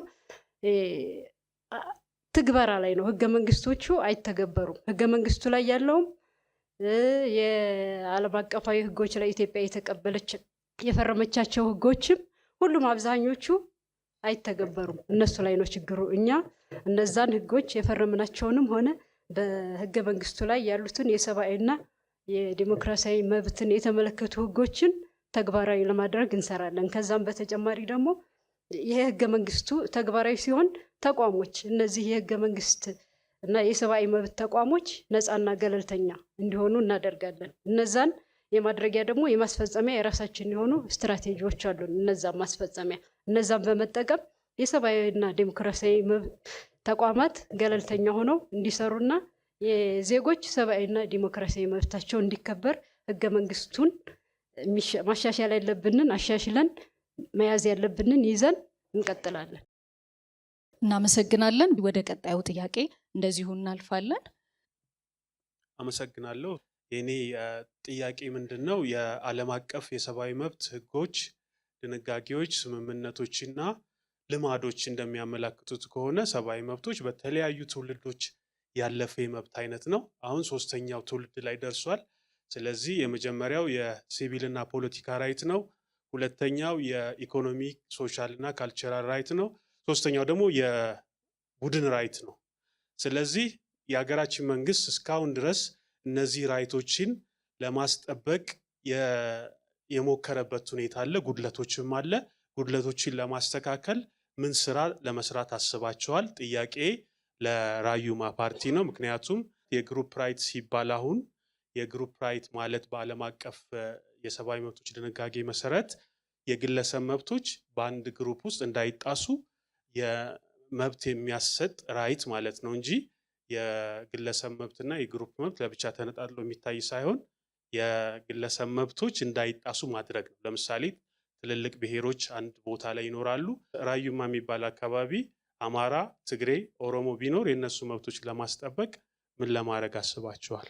በመጀመሪያ እኛ ክልላዊ ፓርቲም አይደለንም፣ ሀገራዊ ፓርቲ ነው። ፓርቲው ሲመሰረት ወንድሜ እንዳለው ራያ አካባቢ አማራም፣ ትግሬም፣ ኦሮሞም፣ አገውም፣ አፋርም ሁሉም የሚኖርበት አካባቢው የሁሉም ወሰን ላይ ስለሆነ ያለው ሁሉም የሚኖርበት ነው። ጥያቄውም ተገቢ ነው ከአካባቢው አንጻር ማለት ነው። እና እኛ ሁሉም በቋንቋው እንዲማር እዛ አካባቢ ያለው 5ቱም ብሔር እዛ አካባቢ ስለሚኖሩ ሁሉም መብታቸው ተከብሮ በቋንቋቸው እንዲማሩ በቋንቋቸው የመናገር መብታቸው እንዲከበርላቸው የሚያደርግ እንትን ያለን እኛ በእኛ ፖሊሲያችን ማለት ነው። በግልጽ እንዳስቀመጥ ነው በቋንቋቸው እንዲዳኙ በቋንቋቸው እንዲማሩ ማንነታቸው እንዲከበርላቸው የሚል አቋም ነው ያለን እንደ ፓርቲያችን።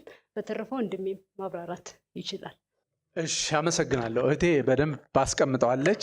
የራያ ራዩማ ዲሞክራሲያዊ ፓርቲ እንዳልኳችሁ ትንሿ ኢትዮጵያ የምትባለው ሁሉም ብሔሮች ብሔረሰቦች በኮንስትራክትድ አይደንቲቲ ውቅሩ ራሱ ሲወርድ ሲዋረድ የመጣና አሁን ራያ ተብሎ የሚታወቅ አካባቢ አለ። በዚያ ሁሉም በቋንቋ በብዝሃ ባህል የታወቀ ነው። ስለዚህ እነሱን ይፈቅዳል። ጥያቄው የዘመናት ነው። እሱ እየጠየቀ የሌሎች መብት አይረግጥም። ትላልቅ ክልሎች ትላልቅ ብሔሮች የሚባለው ያው የብሔር ብያኔ ጥያቄ ውስጥ ቢሆንም ሁሉም እኩል ነው በህገ መንግስቱ መሰረት እና ይህን ያከብራል። ሌላው ከህገ መንግስቱ መሻሻል እንዳለበት አንቀጽ 39 የራስን ዕድል በራስ የመወሰን እንደግፋለን። መገንጠል መሸራረፉን ነው የማንፈልገው። የዜግነት አሰጣጥም እንዲሁ የተገደበ ጥምር ዜግነት ብለን በማኒፌስቶችን አስቀምጠናል። ኮንትሮል ዱዋል ሲቲዝንሺፕ ነው የሚፈቅደው። ይሄም ብዙ የብሬን ድሬን ይቀንስልናል። ደቂቃዎትን ጨርሰዋል። ቀጣይ ጥያቄዎችን እንቀበላለን። ከኋላ ያሉት አባት እድል ልስጥና መለሳለሁ። የምጠይቀው ጥያቄ ሶስቱንም የሚመለከት ነው። አንድን ሀገር የፖለቲካ ድርጅት ሆኖ ለመምራት አይዲዮሎጂ ያስፈልጋል። የፖለቲካ እምነት ያስፈልጋል። የፖለቲካ እምነት ሳይኖርህ ዓላማ ነድፈህ ያንን እፈጽማለሁ ለማለት ያስቸግራል። እንደገና ደግሞ ያንን ዓላማ ታርጌት ለመምታት ደግሞ ፖሊሲ ማስፈጸሚያ መንገድን መዘርጋትን ያስቸግራል። ምክንያቱም ከእምነት ላይ አልተነሳህም ማለት ነው። የምትሰራውን ነገርም አላወቅም ማለት ነው። ስለዚህ ሶስቱም የፖለቲካ እምነታቸውን ወይም አይዲዮሎጂያቸውን አልነገሩንም። ይሄ ሳይኖር እንዴት አድርጎ የፖለቲካ ፓርቲ ሆኖ አገር ወይም አካባቢ ለመምራት ይቻላል? ይሄን እንዲመልሱልኝ ነው አንደኛ። ሁለተኛ ደግሞ ይሄ ሳይኖራችሁ ምን ያህል ተከታዮች የእናንተን እምነት የሰብአዊ መብት እንድታስከብሩ ያስከብሩልናል ብለው የሚከተሏችሁ እያንዳንዳችሁ ምን ያህል አባላት አሏቸው? ይሄን ለማወቅ ፈልጋለሁ። አባታችን የጠየቀው ጥያቄ ተገቢና ወሳኝ ጥያቄ ነው። ፖለቲካ አደረጃጀት የአንድ ሀገር ወይም የአንድ መንግስት ትልቁ መሳሪያ ነው። በመሆኑም አንድ ድርጅት የራሱ የሆነ የፖለቲካ አካሄድ፣ የፖለቲካ አያያዝ፣ የፖለቲካ ሂደት ይኖረዋል። የፖለቲካ ሂደት ሲኖረው ህዝቡ ይቀበላል፣ ይከተለዋል። ፖለቲካውን አይቶ የአረማመዱን አይቶ አካሄዱን አይቶ ስለሚመራ እኛ በፖለቲካው አማራጭ ወይም የፖለቲካው ሂደታችንና የፖለቲካው እድገታችን የህዝቡ የሚሆነውን ህዝቡ የሚቀበለውን ለህዝቡ የምናሰንቅበት ስንቅ ፖለቲካ ነው። የፖለቲካ አይዲዮሎጂው በሚገባ መንገድ ካልተሄደ፣ ካልተሰራ፣ ካልተገነባ ይፈርሳል። ሰዓት ልስጦት ግን ስለዚህ ምንድን ነው አሁን ነገሩን ዳርዳሩን ግን እሳቸው የጠየቁት አይዲዮሎጂያችሁ ነው የፓርቲው የፓርቲያችን አይዲዮሎጂ በፖለቲካ ሂደት ወይም በህዝባችን ፍላጎት አንጻር የሚገነባ ነው። የህዝባችን መብት አጠባበቅና የህዝባችን እኩልነት ላይ የተመሰረተ ፖለቲካ እንመሰርታለን እንገነባለን ብለን ነው ሰንቀን የምንነሳው ወይም የምንሄደው። ይሄኛውን ጥያቄ ለሶስታችሁም ስለተጠየቀ ማለት ነው የፓርቲያችሁ ርዕዮተ ዓለም ምንድን ነው የሚለውን እሱ ላይ ትኩረት እናድርግና ምላሻችሁን መቀጠል ይችላሉ። እሺ፣ አመሰግናለሁ። አይዲዮሎጂያችን ቅድም አባታችን የጠየቁት ጥያቄ ተገቢ ነው፣ ለማብራራት ሞክረናል። ሳቀርብ ማህበራዊ ዲሞክራሲ የሶሻል ዲሞክራሲ ነው የኛ አይዲዮሎጂ። ይሄም የራያ ህዝብ እና ሌሎች የኢትዮጵያ ብሔሮች ብሔረሰቦች ያልተመለሱ ጥያቄዎች አሉ። ማህበራዊ ፍትህ እናሰፍናለን። እኩልነት ከግለሰብ ጀምሮ እስከ ቡድን መብት መጠቀም ላይ ትኩረት ያደረግን ስለሆንን ማህበራዊ ዲሞክራሲ ወይም ሶሻል ዲሞክራሲ አይዲዮሎጂ እንከተላለን። የፖለቲካ መዋቅሩ ዲሞክራቲክ ፌዴራሊዝም እንዲሆን ያለው ፌዴራሊዝም ምናልባትም በቋንቋ በምን እየተባለ እየተተቸ ያለ ሁኔታ ነው። ሌሎች እንትኖችን ጨምረን በዚያ መልኩ ፌዴራሊዝሙ እንደግፈዋለን፣ ግን እንደዚያ እንዲስተካከል። ሌላው የፖለቲካ አቋማችን ፖለቲካል ፖዚሽን ወይም ስፔክትረም የሚባለው ማዕከላዊ ግራ ዘመም ነው። ማዕከላዊ ግራ ዘመም ነው። ይሄን ለመግለጽ ነው። አመሰግናለሁ። መቀጠል ይችላሉ። እሺ፣ አመሰግናለሁ። አባታችን የጠየቁት ጥያቄ የፖለቲካል አይዲዮሎጂ አስፈላጊ ነው፣ አይዲዮሎጂያችሁ ምንድን ነው የሚል ነው። እሱም ቅድም አብራርተነዋል። አይዲዮሎጂያችን ሶሻል ዲሞክራሲ ነው። የአማራ ዲሞክራሲያዊ ኃይል ንቅናቄ የሚከተለው ወይም ለዘብተኛ ሊበራሊዝም ነው የምንከተለው። ከዚህ የሊበራሊዝም ጽንሰ ሀሳብ ተነስተን የግለሰብ መብቶች ቅድሚያ መከበር አለባቸው ብለን ያስቀመጥነውም ለዛ ነው። ስለዚህ ይሄ የግለሰብ መብቶች ሲከበር የቡድን መብቶችም በዛው ይከበራሉ። የአንተ መብት የሚገደበው የሌላ መብት እስካልነካህ ድረስ ስለሆነ ማለት ነው። አመሰግናለሁ። እናመሰግናለን። ወደ ቀጣዮቹ ጥያቄዎች አልፋለሁ። እሺ፣ አመሰግናለሁ። የምጠይቀው ጥያቄ አሁን ሰብአዊ መብት በብዛት ስፔሻሊ ዋር ዞን ወይም ደግሞ የግጭት ኤሪያ የምንላቸው ላይ ተጥሶ እናገኘዋለን። ሰብአዊ መብት የለም የሚል ድምዳሜ ላይ ሀገራችን ላይ እንድደርስ ያደረገን ተጥሶ ሲገኝ የሚወሰዱ ተጠያቂነቶች ስለማንመለከታቸው ነው። ስለዚህ እንደ ፓርቲ ወደፊት ደግሞ ይሄን ሀገር እመራለሁ እንደሚል የአንድ ቡድን እነዛ የተጣሱ ወይም ደግሞ ጥሷል ብለን ስፔሲፊካሊ ለምንገልጸው አካል ተጠያቂነት እንዴት ነው ልታመጡ ያሰባችሁት? ተጠያቂነት አስፈላጊነቱስ ምን ያህል ነው የሚለውን እናመሰግናለን። አመሰግናለሁ። ጥያቄው የሀገራችን ችግር ነው። በሀገራችን ለሴቶችም፣ ለህፃናት፣ ለሌሎችም በደል ይደርሳል። ይህንን በደል መንግስት ሊያስተካክል አልቻለም። እስካሁን ድረስ ህጉ ተረቋል፣ ህጉ ቆመዋል፣ ህጉ ጮኋል፣ ሰሚ አጥቶ ነው የሚኖረው። እኛ ብንመረጥና የእኛ አቋም የፖለቲካችን አካሄድ የሴቶች በላይነትና የሴቶች እኩልነት በስራ ላይ በተግባር ላይ በማንኛውም ቦታዎችና በህግም በስልጣንም እኩል ሆኖ እንዲወጡና እንዲኖሩ ፓርቲያችን ያደርጋል። ተጥሶ ሲገኝ ጥሶ በተገኘው አካል ላይ በሴቶች ላይ ምንድነው የሚደርሰው ጥሰት በህግ ተጠያቂነት እንዲኖር በህግ ፊት ማቅረብ ይችላል፣ እናቀርባለን። እህቴ የጠየቀችው ጥያቄ በጣም ተገቢ እና አሁን ክሱት የሆነው በተግባር በተጨባጭ ያየንበት ነው። ያው ይሄ የገዥ ፓርቲ መልስ ቢሆን በጣም ደስ ይለን ነበር፣ እኛም የምንጠይቀው ጉዳይ ስለነበር፣ ግን እኛም ይህንን እድል ወደፊት አያርገውና ቢሆን ይሄ እንዳይመጣ መደላድሉን አስተካክለን ሰላም እንዲሰፍን የፍትህ አካላት የደህንነት አካላት ጠንካራ የሆነ መዋቅር እንዲኖር እናደርጋለን። ከሆነና ከተከሰተ ይሄ የደቦ ፍርድ እንዲወገድ የወንጀለኞች የሚታወቁም የማይታወቁም የታጠቁ አካላት አሁን ብዙ ነገር በሴቶች በህፃናት በብዙ የህብረተሰብ ክፍል ላይ ችግር እያደረሱ ነው። ወደ ህግ እንዲቀርቡ ተከታትሎ እንደ ልማድ ተቆጥሮ እንደ ነዋራዊ ሆኖ ችላ እየተባለ ያለበት ሁኔታ ነው አሁን እያየን ያለ ነው።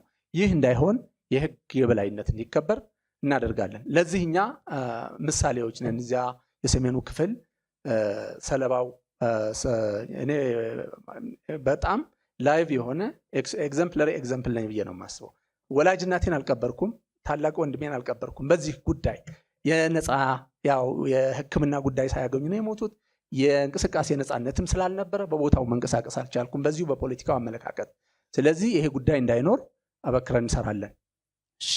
ቀጣይ ምላሽ። እሺ፣ የምስራች የጠየቀችው ጥያቄ በጣም ተገቢ ጥያቄ ነው። በእውነቱ ገዢው መንግስት ብልጽግናም በዚህ ፕሮግራም ላይ ሳይሳተፍ የቀረው እንደዚህ አይነት ጥያቄዎችን በመፍራት ነው ብለን እናምናለን። ህገ መንግስቱን ሙሉ በሙሉ እንዳንተው ካደረጉን አንቀጾች ውስጥ አንዱ በሰብአዊ መብት ጥሰቶችና በዘር ማጥፋት ላይ የተሳተፉ አካላት ይቅርታ አይደረግላቸውም ይላል። ችግሩ ይህንን ህገ መንግስት መተግበር አልችል ያለ የቆየው መንግስትም አሁን ያለውን መንግስት የሰብአዊ መብት ጥሰቶቹ የዘር ማጥፋቶቹ ተሳታፊዎች የመንግስት አካላት በመሆናቸው የእናንተ እርምጃ ምንድን ነው? እኛ ይህንን ህግ ተግባራዊ እናደርጋለን። እንደ መንግስትም ይህን ኢንቮልቭመንት እንዲቆም እናደርጋለን። እናመሰግናለን። ቀጣይ ጥያቄዎች ይቀሩናል። በዚህኛው እድል ልስጥ። አመሰግናለሁ። ለሶስታችሁም ፓርቲዎች ነው ጥያቄ። የኔ ጥያቄ በተለይ የፓርቲዎቻችሁ መነሻ ጉዳት ደርሶብናል ወይም ደግሞ በልዩ ሁኔታ ተጠቅተናል ከሚል አንጻር ነውና በእንደዚህ አይነት አውድ ውስጥ የሚፈጸሙ ማንነት ተኮር ጥቃቶች በሚመለከት መፈናቀሎች አሉና አንደኛ መፈናቀልን ከመከላከልና ዘላቂ መፍትሄ ከማምጣት አንጻር የፓርቲያችሁ ግልጽ አቋም ምንድን ነው የሚል ነው። አመሰግናለሁ። እናመሰግናለን። ቀደም ሲል እንደጀመርነው ሁሉ ከመጀመሪያው ምላሽ እንጀምራለን። ዛሬ በሀገራችን በተለያየ ሁኔታዎች መፈናቀል ነው አለው። መፈናቀልን ያመጣው ከወያኔ ጀምሮ እስከ ዛሬ ድረስ ያለው መከፋፈል ችግሮች ናቸው። ችግሮቹን ለመፍታት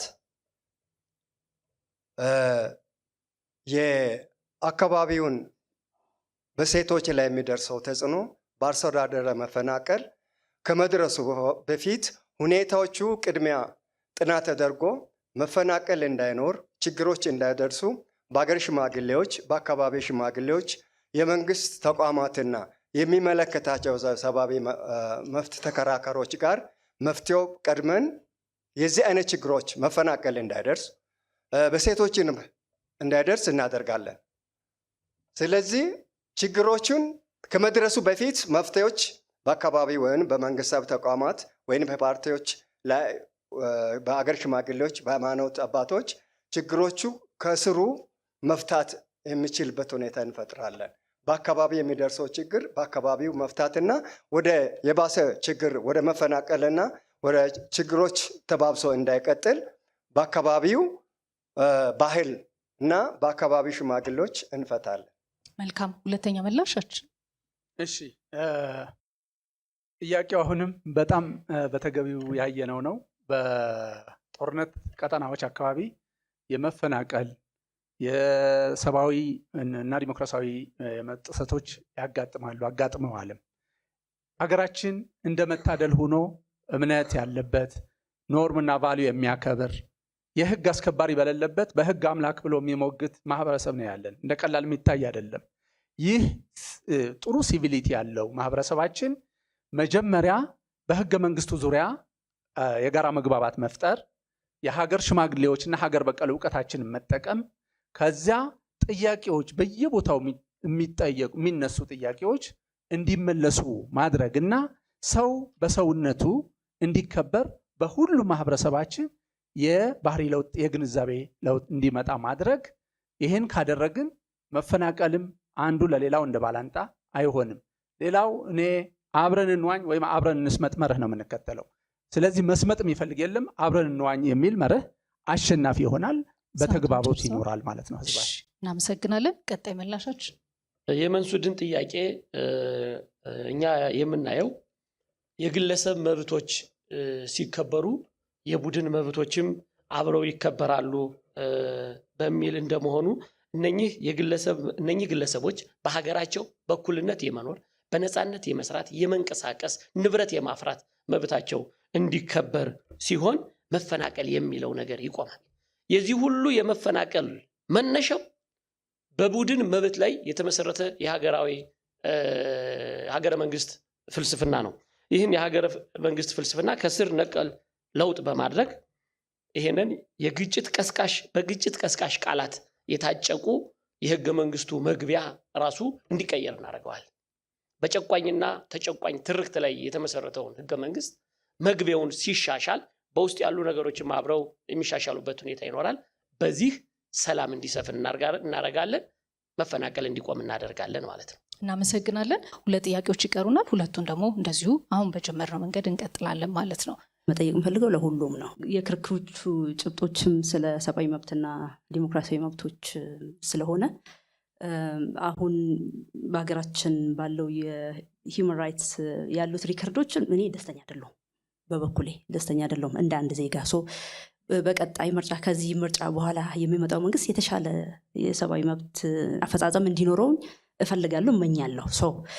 እንደዛ እንደመሆኑ እስቲ የተሻለ ነገር ይህን ጉዳይ የሰብአዊ መብት ያለን ሁኔታ ምን ያህል ሲሪየስሊ አይታችሁታል? ችግሩን ምን ያህል ሲሪየስ የሆነ ግምገማ አድርጋችሁበታል? ምንስ የተሻለ ነገር በቀጣዩ መንግስትም ሆናችሁ ብትመረጡ ምን የተለየ ነገር ለመስራት አስባችኋል የሚል ጥቅል ጥያቄ የምጠይቀው። አመሰግናለሁ። እናመሰግናለን በጣም። የመጀመሪያውን እድል የሚወስደው የሲዳማ አንድነት ፓርቲ። እሺ፣ አመሰግናለሁ። የዲሞክራሲያዊ ጥያቄ የሁሉም ችግሮች ነው፣ የሀገራችን ችግሮች ናቸው። ዲሞክራሲ የሚሰጠው የሚኖረው መንግስት ነው። ቅድም በመግቢያ ላይ እንደተነጋገረው ሰብአዊ መብትና ዲሞክራሲ መብት የተደጋገፉ ናቸው፣ ተደጋጋፊዎች ናቸው። ስለዚህ እኛ ብንመረጥና ወደፊት ህገ መንግስት በሚቋቋመ ጊዜ የመናገር ነፃነት፣ የመጻፍ ነፃነት፣ ሰላማዊ ሰልፍ የማድረግ ነፃነት፣ ሁሉም በእምነቱ አምኖ የሚኖርበት ነፃነት ለህብረተሰባችን እንደነግጋለን፣ ተፈጻሚ እንዲሆን እንከታተላለን። ወደፊት የሚመጣው የኢትዮጵያ ህዝብ ይመቻል የሚለውን ከኢትዮጵያ ህዝብ ጋር በመመካከር ለምንሰጠው ጉዳይ የምናደርጋቸው ናቸው። እሺ ደቂቃውን ጨርሰዋል። ቀጣይ ተናጋሪዎች። ያው ሰብአዊ መብቶች ሰው በመሆናችን የተሰጡን፣ ዲሞክራሲያዊ መብቶች ደግሞ ሰው ሁነን በሰውነታችን በዚች ሀገር እንደ ዜጋ ልናገኘው የሚገባ ትሩፋት ነው። ቀላሉ ነገር ህገ መንግስቱ ተግባራዊ ማድረግ፣ ሁላችንም ተከባብረን አንዱ ለአንዱ ክብር ነው፣ አንዱ ለአንዱ እንደ ደጋፊ እንጂ ተቃዋሚ አጥፊ አይደለም።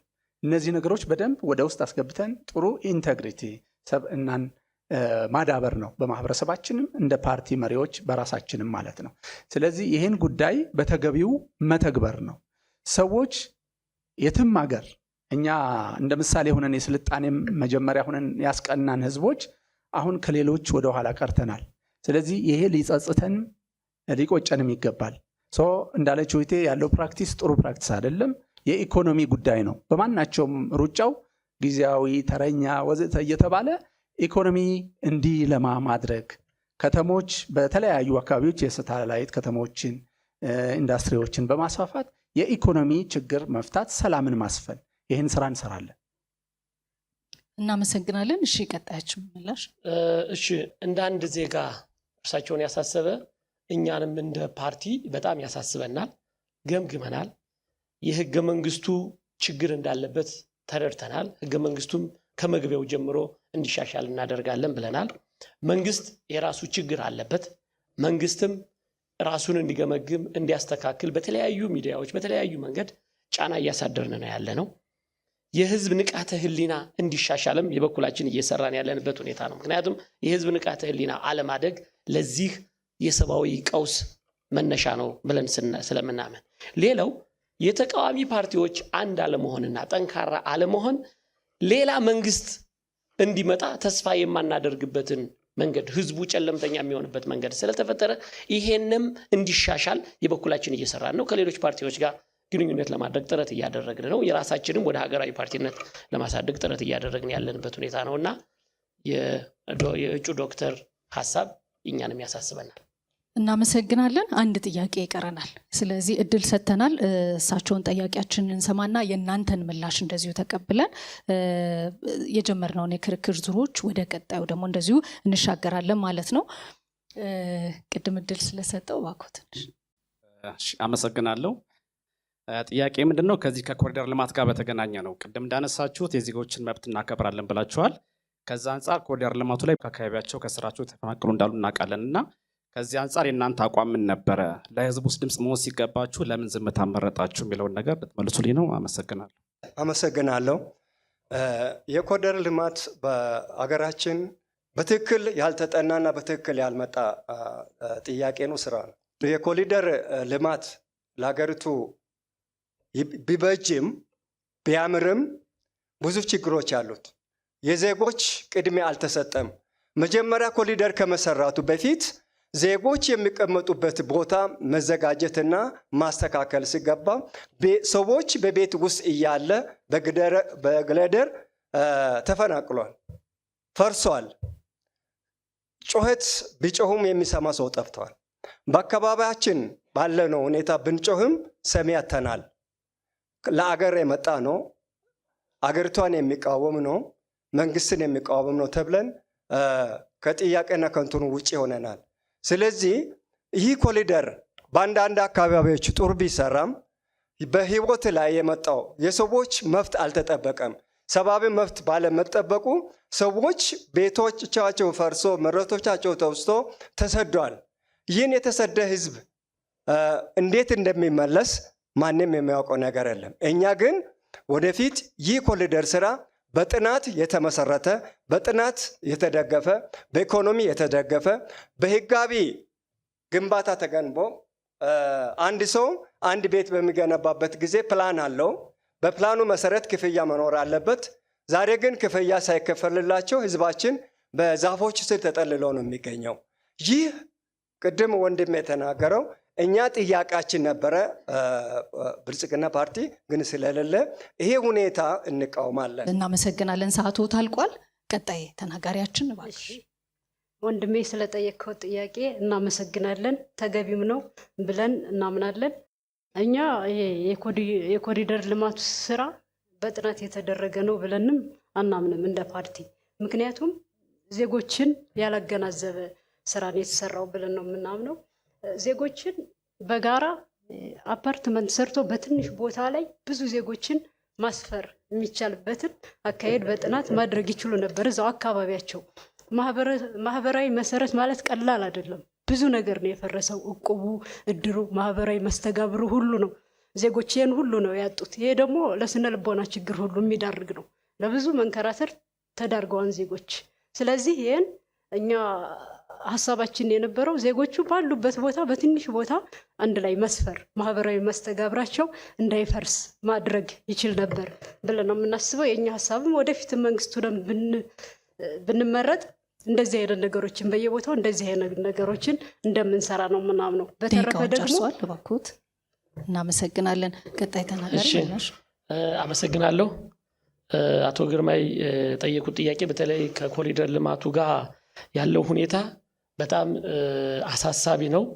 ልማቱ አስፈላጊ ልማት ነው ብሎ እንደ አዲሃን ያምናል። ምክንያቱም ለከተሞች ልማት በኮሪደር ልማት መሰራቱን አዲሃን ያምንበታል። አፈጻጸሙ ግን አብዮታዊ በሆነ መንገድ መሆኑ ስህተት ነው ብለን እናምናለን።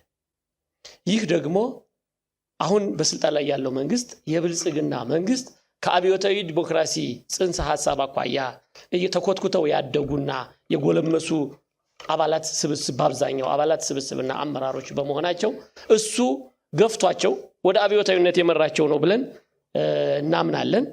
ይሄ እንዲስተካከል በሰፊው ስራ መስራት ነበረባችሁ፣ በሚዲያ መቅረብ ነበረባችሁ ለሚለው ተጨማሪ ጥያቄም በእርግጥ የበኩላችን አድርገናል። ይሄ መድረክም የዛው አካል ነው። ተቃውማችን እንዲሰማልንና እንዲስተካከል እንጠይቃለን ማለት ነው። እናመሰግናለን። ሁላችሁም ለተነሳላችሁ ጥያቄ አውዱን መነሻ በማድረግ ስለመለሳችሁ ሁላችሁንም በጣም እናመሰግናለን። የሰብአዊ መብት አያያዝና የዲሞክራሲ መብቶች ላይ ትኩረት የሚያደርገው ይሄ ክርክራችን ሌላኛው ዙሩ ላይ ይቀጥላል። ቀጣይ የምናልፈው ዙር ላይ እርስ በእርሳችሁ አንዱ ፓርቲ ለሌላው ጥያቄ ያነሳል፣ ምላሾች ይሰጣል። በዚህ መሰረት አንዱ ፖለቲካ ፓርቲ ሌላኛውን ቢበዛ 2 ጥያቄ ይጠይቃል። ከዛ የፖለቲካ ፓርቲዎች ላነሱት ጥያቄ ተጠያቂው ፓርቲ እንደዚሁ ምላሽ ይሰጣል ማለት ነው። ስለዚህ ይሄንን ነው የምናደርገው። በእጣው መሰረት የሲዳማ አንድነት ፓርቲ መጠየቅ የሚፈልገውን ፓርቲ ጥያቄ ይጠይቃል። ጥያቄውን ግልጽ ያደርጋል። እድሉ መውሰድ ይችላሉ።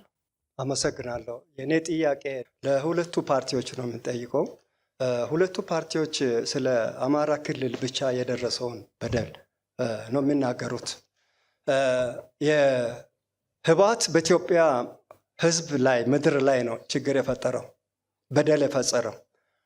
በግለሰብም በቡድንም በአገርም በምድርም ነው በደል የፈጸመው። በአማራ ብቻ አይደለም፣ በራሱ በትግራይ ህዝብ ላይም በደል ፈጽመዋል። በዛ በፈጸመው ይሻላል ተብሎ በብሔር ተደራጅቶ ነበረ። ሁለቱም የሚናገሩት በአማራ ላይ የደረሰውን ብቻ ነው። ህወሓት በአማራ ላይ ብቻ አይደለም ችግር የፈጠረው፣ በኢትዮጵያ ውጭም ላለው የኢትዮጵያውያን ላይ ነው የፈጸመው። ስለዚህ ሁለቱ ፓርቲዎች ይህንን ተረድቶ የነበረው ሁኔታ መቀየር እንዴት አልቻሉም? በሚቀጥለው እኛ ብንመረጥ ወደ አገራዊ ፓርቲ እንቀየራለን ብለው ነበር። ነገር ግን ስለ ኢትዮጵያ ችግር እንዴት አላያችሁም? ስለ አማራ ብቻ ለምን ተናገራችሁ? በደል የተፈጸመው ለሁሉም ነው፣ ህወሓት ለፈጸመው። የአማራ ዲሞክራሲያዊ ኃይል ንቅናቄ ምላሹን በመስጠት ይጀምራሉ።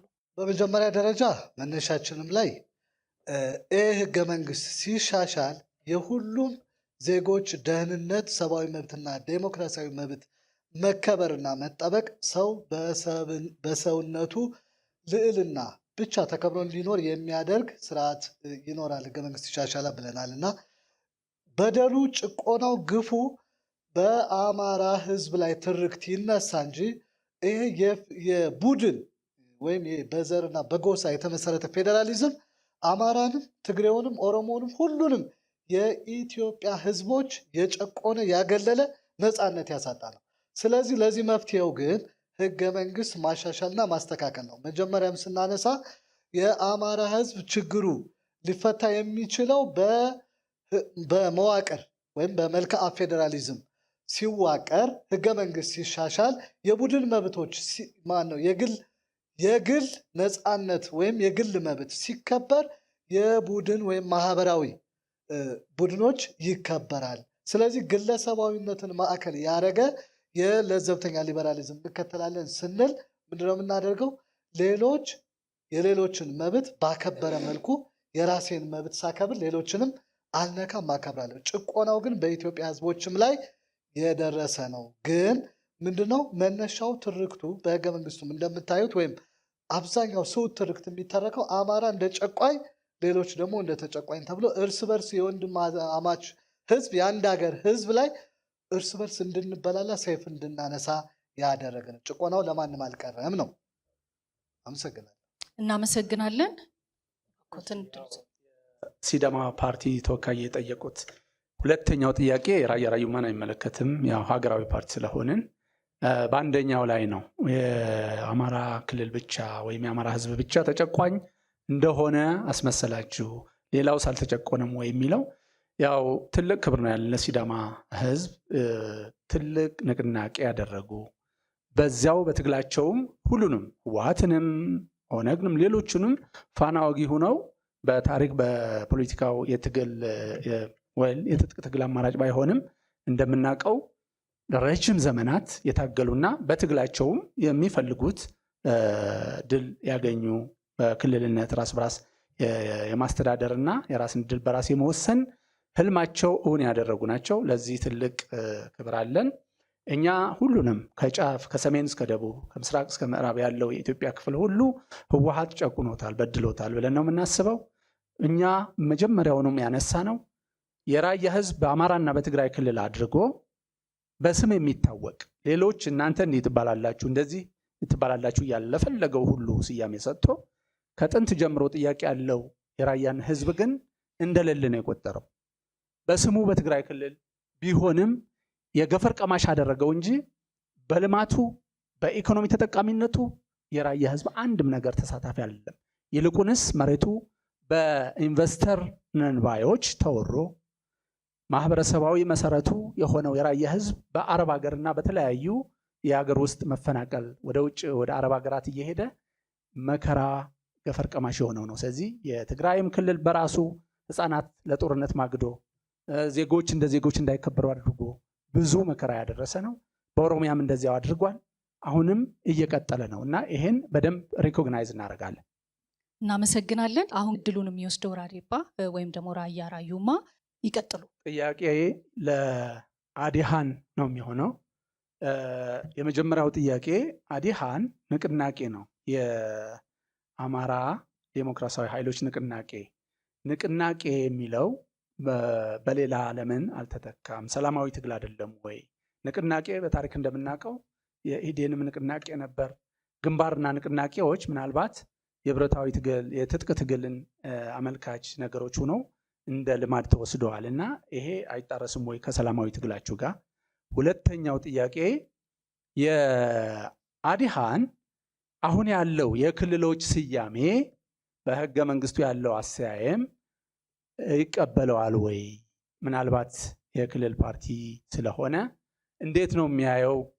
አማራ ክልል ላይ ያለው ጉራጌ አርጎባውን ያገለለ፣ ኦሮሞውን ያገለለ፣ ቅማንቱን አገውን እንደዚሁ በስም ደረጃ የማይጠቀስ የአማራ ክልል ነው የሚባለው። በትግራይ ክልልም ሳሆውን ያገለለ፣ ኩናማውን ያገለለ፣ ራያውን ያገለለ የትግራይ ክልልና ተጋሩ ነው የሚባለው። ወደ ሌላም ስንሄድ በዚሁ በተመሳሳይ ይቀጥላልና የክልሎች ስያሜ ፓርቲው የመንግስትነት እድሉ ካገኘ በዚሁ ነው የሚቀጥለው ወይስ ማስተካከያ ማሻሻያ ያደርጋል የሚል ጥያቄ አለኝ። አመሰግናለሁ። እናመሰግናለን። አመሰግናለሁ።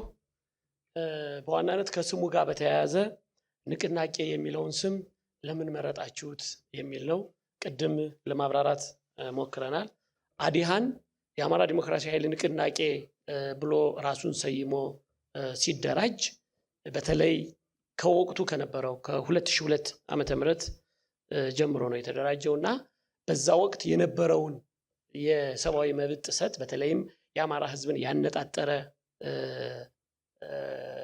ጉዳት ማዕከል አድርጎ የተቋቋመ ድርጅት በመሆኑ አዲሃን በሚል አሁንም በእውነቱ ማለት ነው ባለፉት 6 ዓመታት ከኢህአዴግ ወደ ብልጽግና መንግስት ከተሸጋገርን በኋላም እንኳን ሙሉ የመንግስት መዋቅሮች አልተቀየሩም።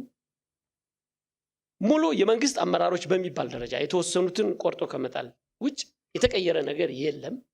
ስለዚህ ይሄ የተቀየረ ነገር በሌለበት ሁኔታ ሙሉ በሙሉ ራሳችሁን መቀየር ነበረባችሁ ማለት ግብዝነት ነው። መጀመሪያ ሁላችንም በጋራ ሆነን የመንግስት ስርዓት እንደ ስርዓት ወደ ሰላማዊ መንገድ እንዲመጣ የማድረግ ስራ የሁላችንም ስራ መሆኑን ሁላችንም ልንገነዘብ ይገባናል ብለን እናምናለን። እንደ አዲሃን ግን ገምግመናል። የአማራ ዲሞክራሲያዊ ኃይል ንቅናቄ በአማራ ክልል ብቻ መወሰን እንደሌለበት ገምግመናል። በሜንታሊቲ ደረጃም ከትጥቅ ትግል እሳቤ ወደ ሰላማዊ ትግል እሳቤ አባሎቻችን አሰልጥነናል፣ ገምግመናል፣ አስተካክለናል። ይሄ ሂደት በመሆኑ ከ7ኛው ሀገራዊ ምርጫ በኋላ የምናገኘውን ልምድ ቀምረን ሙሉ ሀገራዊ ቅድምም የሲዳማ አንድነት ፓርቲ ምርጫ ተከራካሪ ያቀረቡትን ጥያቄ በደንብ ተረድተናል፣ ገብቶናል። ሁሉንም ኢትዮጵያዊ ያማከለ ትግል ነው መደረግ ያለበት የሚል ነው።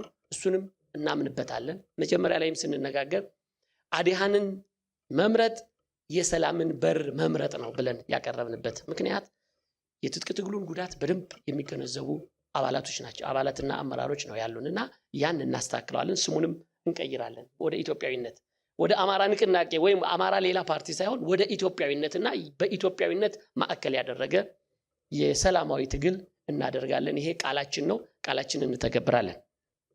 ሌላው የክልሎች ስያሜን በተመለከተ አጠቃላይ ከህገ መንግስቱ ከመግቢያው አንስቶ አንቀጽ 39 አንቀጽ 40 ከሰብአዊ መብት እና ዲሞክራሲያዊ መብት አኳያ እንዲሻሻሉ እናደርጋለን። ይሄ በማንፌስቷችን የተቀመጠ ነው። ይህ ግን እንዴት ይሆናል? ምሁራን፣ የሀገር አባቶች፣ አጠቃላይ ኢትዮጵያውያን በሚያምኑበት መንገድ እንጂ አሁን በአዲሃን የተሰባሰቡ ኃይሎች ነገም የአዲሃን ኃይሎች አስተሳሰብ በቀረጻቸው ፖለቲከኞች ኢትዮጵያውያን ፖለቲከኞች ብቻ የሚወሰን የሀገር መዋቅር ይኖራል ብለን አናምንም። ነገር ግን አሁን ያለው ሁኔታ በተለይ በዘርና በብሔር በጎሳ ያለው አደረጃጀት መቀየር አለበት። ጸረ ሰላም ሁኔታን ፈጥሮብናል። አሁን ኢትዮጵያውያን እየተገነዘቡት ነው። በየቦታው ግጭት ነው። ስለዚህ ከዚህ ግጭት የሚወጡበትን ሁኔታ ኢትዮጵያውያን ራሳቸው ይቀርጻሉ። ለዛም እኛ ፋሲሊቴት እናደርጋለን፣ አብረን እናግዛለን፣ አብረን የዛ አካል ሆነን እንሰራለን የሚል እምነት አለን ማለት ነው። አመሰግናለሁ። እናመሰግናለን። የዚህ የፖለቲካ ክርክር 4ኛው ዙር የሆነው ላይ እንገኛለን። በዚህ ዙር የዚህ ለክርክር የተገኛችሁ የፖለቲካ ፓርቲዎች አንዱ የፖለቲካ ፓርቲ የተቀሩትን የፖለቲካ ፓርቲዎች ጥያቄ በመጠየቅ እርስ በርሳቸው የሚከራከሩበት ዙር ላይ ነው ያለ ነው። ሁለት ፓርቲዎች ጥያቄያቸውን ምላሽ እንዲሰጣቸው ለፈለጉት የፖለቲካ ፓርቲ አቅርበዋል። የመጨረሻ የፖለቲካ ፓርቲ ለአማራ ዲሞክራሲያዊ ኃይል ንቅናቄ እድሉን ሰጣለሁ። እሺ፣ አመሰግናለሁ። አንዱን ጥያቄ እኔ እጠይቃለሁ፣ ሁለተኛውን ጥያቄ ኤፍሬም ይጠይቃል ማለት ነው። ለራያ ራዩማ ፓርቲ ነው የምጠይቀው። አሁን ባለው ሁኔታ በተለይ ራያ አካባቢ በትግራይ ክልልም በአማራ ክልልም ባለው ነባራዊ ሁኔታ የራያ ህዝብ የጥቃት ሰለባ ሆኖ ያለበት ሁኔታ ነው ያለ። በተለይም ደግሞ ራያ ራዩማ ሀገራዊ ፓርቲ በመሆኑ እንደ ኢትዮጵያ አጠቃላይ የግጭት ቀጠና ሆኖ ያለ አካባቢ ሰለባ እንደሆነ አስቀምጧልና ይህንን የሰብአዊ መብት ተጎጂዎችን ድህረ ግጭት ለማስተካከልና ፍትህን ለማስፈን ምን ስራ እየሰራችሁ ነው ያለ? እንደ ፓርቲ ያላችሁን ፖሊሲ እቅድ ብታሳውቁን የሚል ነው። ጥያቄ ለራያ ራዩማ ነው የምጠይቀው። መጀመሪያ መግቢያቸው ላይ ሰብአዊ መብትና ዴሞክራሲያዊ መብት ላይ ሲገልጹ ዜጎች ከአካል ጉዳት እንዲጠበቁ እናደርጋለን የሚል ነገር ብለዋል እና አካል ጉዳት ከተፈጠረ በኋላስ ምንድን ነው የሚደረገው? ለምሳሌ እኛ ጋር አካታችነት ብዙ ነገር ነው ያለው፣ ግለሰብ መብት ስላለ ጥያቄ ለራዩማ ዜጎች አካል ጉዳት ከደረሰባቸው በኋላስ እንዴት ነው ሰብአዊና ዲሞክራሲያዊ መብታቸው የሚጠበቀው የሚለው ነው። በጣም እናመሰግናለን። እሺ እናመሰግናለን። ያው አሁን የኢትዮጵያ ሕዝብ እና መንግስት እንዲያውቀው የምንፈልገው የራያ ሕዝብ በአጠቃላይ በአማራ ክልልም በአፋርም ባለው በትግራይ ክልልም በሁሉም የሚኖር ነው።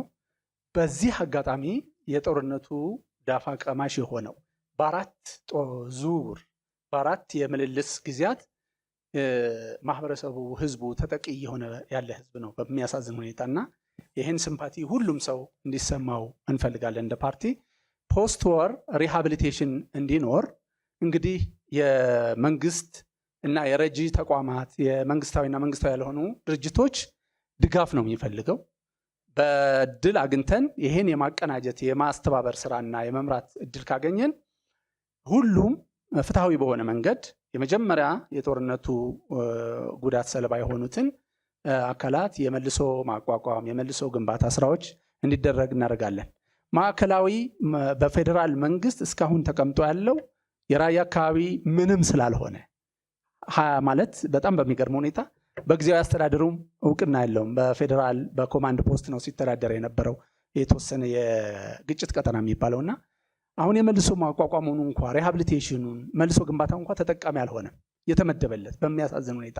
ስለዚህ እነዚህ ነገሮች አሁን ያለው መንግስትም ከምርጫ በኋላ የሚመጣው መንግስትም ትኩረት እንዲሰጥ እናደርጋለን።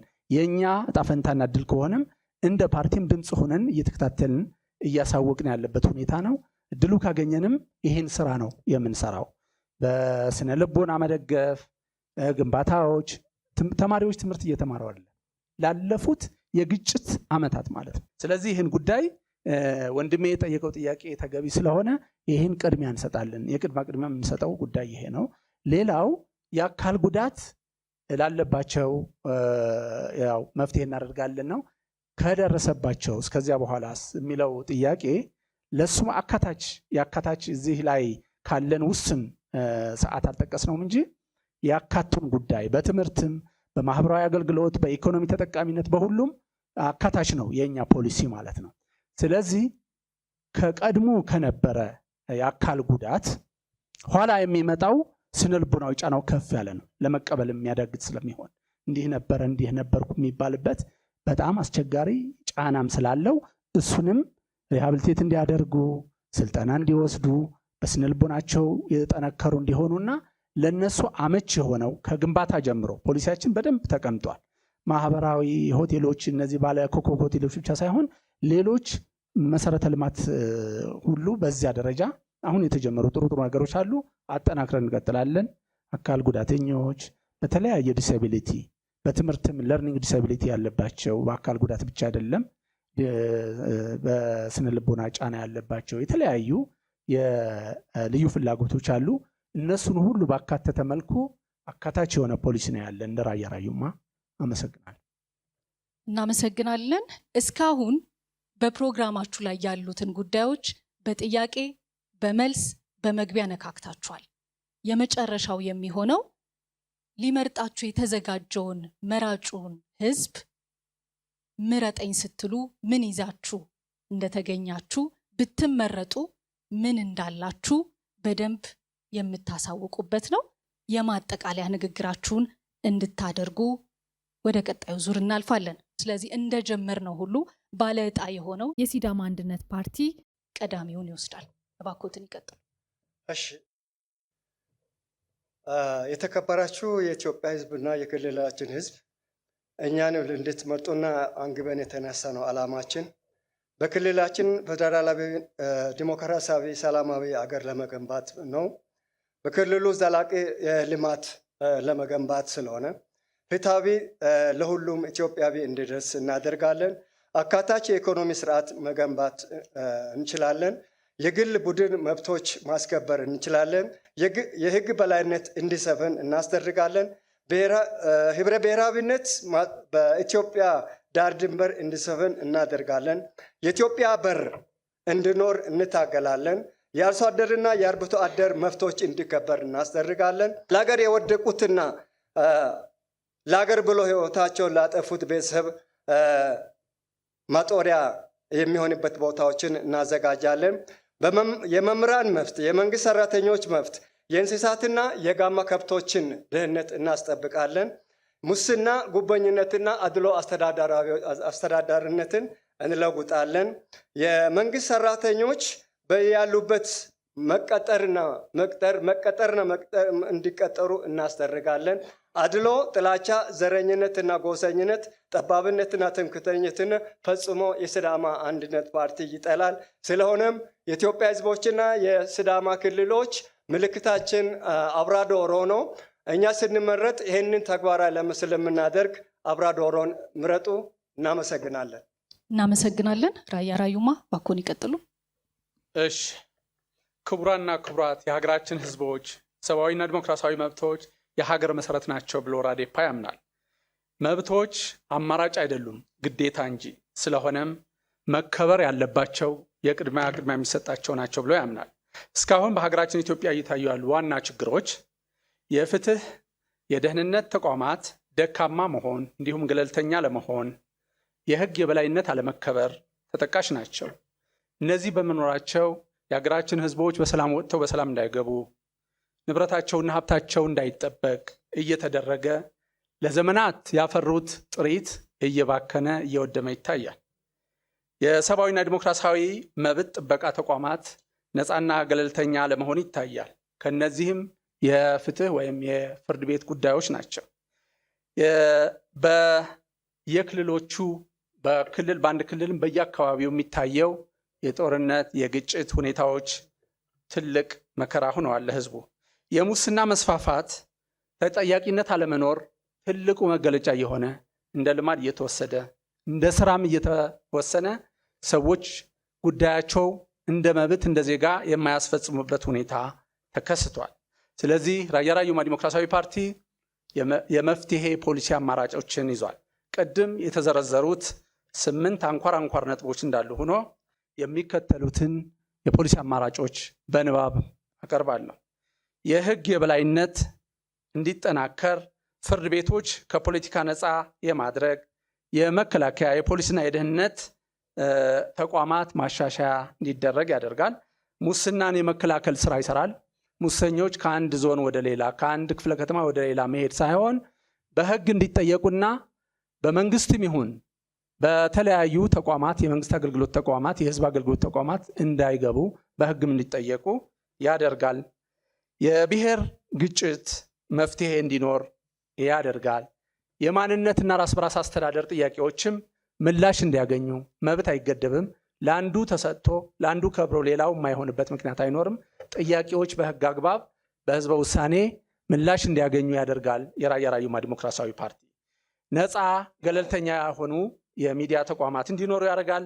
ማንኛውም ኢትዮጵያዊ በፈለገው ቦታ ሂዶ እንዲኖር እንዲንቀሳቀስ ይፈቅዳል። የተገደበ ጣምራ ዜግነት እንዲኖር ህገ መንግስት ያሻሽላል። የክልሎች ስያሜም እንደዚሁ አካታች እንደሆነ እንደ ቤንሻንጉል ጉሙዝ ሁሉንም ብሔረሰቦች አካተተ ስያሜ ያመጣል። የሴቶች የስርዓተ ጾታ እኩልነትንም ያረጋግጣል። በመጨረሻም ምልክታችን የበቀሎ እሸት ነው። አንድነታችን ለማጠናከር ልማታችንን ለማጠንከር ራያ ራዩማ ዲሞክራሲያዊ ፓርቲ ይምረጡ፣ ሰላምዎንና ልማትዎን ያረጋግጡ። ምልክታችን የበቀሎ እሸት ነው። ራያ ራዩማን ምረጡ። ራያ ራዩማ ለታላቋ ኢትዮጵያ። እናመሰግናለን። የአማራ ዲሞክራሲያዊ ኃይል ንቅናቄ እባክዎ የማጠቃለያ ንግግሮን ያድርጉ። የተከበራችሁ ኢትዮጵያውያን በድጋሜ እንኳን ለ7ኛው ሀገራዊ ምርጫ አደረሳችሁ በማለት ፓርቲያችን እንድትመርጡ የሚከተሉትን የሰብአዊ መብትና ዲሞክራሲያዊ መብቶች የፖሊሲ አማራጫችን እንገልጻለን። አዲሃን የዘመናዊ ሊበራልና ዲሞክራሲያዊ ሀገር መሰረት ሆኖ በደህንነትና በክብር የሚኖርባት ዳግም የተወለደች ኢትዮጵያ የሚያልም ታላቅ ህዝብ እንዲሆን ድርጅታችን አዲሃን ይሰራል። አዲሃን በአሁኑ ሰዓት ከሚንቀሳቀስበት የአማራ ክልል ውጭ ያሉ ሁሉም ኢትዮጵያውያን በነፃነትና በክብር የሚኖርባት ኢትዮጵያ እንድትመሰረት እንደ አዲስ እንድትወለድ ይሰራል። የዜግነት መብት እንዲከበር መንግስት የሰላም፣ የደህንነት፣ የፍትህ ምሰሶ ሆኖ እንዲቀጥል ያደርጋል። ልማትና ብልጽግናን ያረጋግጣል። የሃይማኖት መብት እንዲረጋገጥ ያደርጋል። ህገ መንግስቱን እናሻሽላለን። የተሻሻለው ህገ መንግስት በተለይ ሰብአዊ መብትና ዲሞክራሲያዊ መብቶች ላይ በአግባቡ በሙሉ እንዲተገበር እናደርጋለን። የህገ መንግስቱ ፍልስፍና በብሔር ፌዴራሊዝም ላይ የተመሰረተ በመሆኑ ከመግቢያው ጀምሮ በማሻሻል ወደ ዜግነት ፌዴራሊዝም እንሸጋገራለን። የሙያና መሰል አደረጃጀቶች የሴቶች፣ የህፃናት እንዲሁም የሙያ አደረጃጀቶች በነፃነት እንዲደራጁና እንዲቀሳቀሱ እናደርጋለን። ከህገ መንግስቱ መግቢያ በተጨማሪ የህገ መንግስቱን አንቀጽ 39 the right to self determination up to secession የሚለውን ይቅርታ እንግሊዘኛው አጠር ስለሚለው የተጠቀምኩት የሚለውን በተለይ የመገንጠል መብትን ከኢትዮጵያውያን ሞራል አንድነት አኳያ ስለማይጣጣምና የቀደመው ስርዓት የግል ፍላጎቱን ለማስተግበር ያስገባው አንቀጽ በመሆኑ እንዲሻሻል እናደርጋለን። አንቀጽ 40 በተለይም ንብረት የማፍራት መብትን የሚጻረር በመሆኑ መሬት የህዝብና የመንግስት ነው የሚለውን የህዝብና የባለቤት ግለሰቦች የመሬት ባለቤት ግለሰቦች እንዲሁም መንግስት የመሬት ባለቤት ከሆነ በስሙ በተመዘገበ በመንግስት ስም በተመዘገበ መሬት ብቻ እንዲወሰን እናደርጋለን። የተሰጡትን ሰዓት ጨርሰዋል። እሺ ሁላችሁም እናመሰግናለን። የኢትዮጵያ ብሔራዊ ምርጫ ቦርድ ሰባተኛው ጠቅላላ ምርጫ የፖለቲካ ፓርቲዎች የሚያደርጓቸውን ክርክሮች እያዘጋጀ ይገኛል። ከነኚህ ዝግጅቶች የክርክር መድረኮች መካከል ይሄ አንደኛው ነው። የዛሬው ክርክራችን በሰብአዊ መብት አያያዝና የዲሞክራሲ መብቶች ላይ ያተኮረ ነበረ። እነኚህ የፖለቲካ ፓርቲዎች ሀሳባቸውን፣ ፕሮግራማቸውን እዚህ ለታደማችሁ በየቤቱ ላለ ተመልካች እንደዚሁ ፕሮግራማቸውን ይዘው መጥተዋል። እዚህ ስለተገኛችሁ ክርክሩን፣ ጥያቄዎቹን ስለመለሳችሁ እዚህ ያላችሁ ታዳሚዎች በጭብጨባ እነኚህን ፖለቲካ ፓርቲዎች እንድታመሰግኑልን ጋብዛለሁ።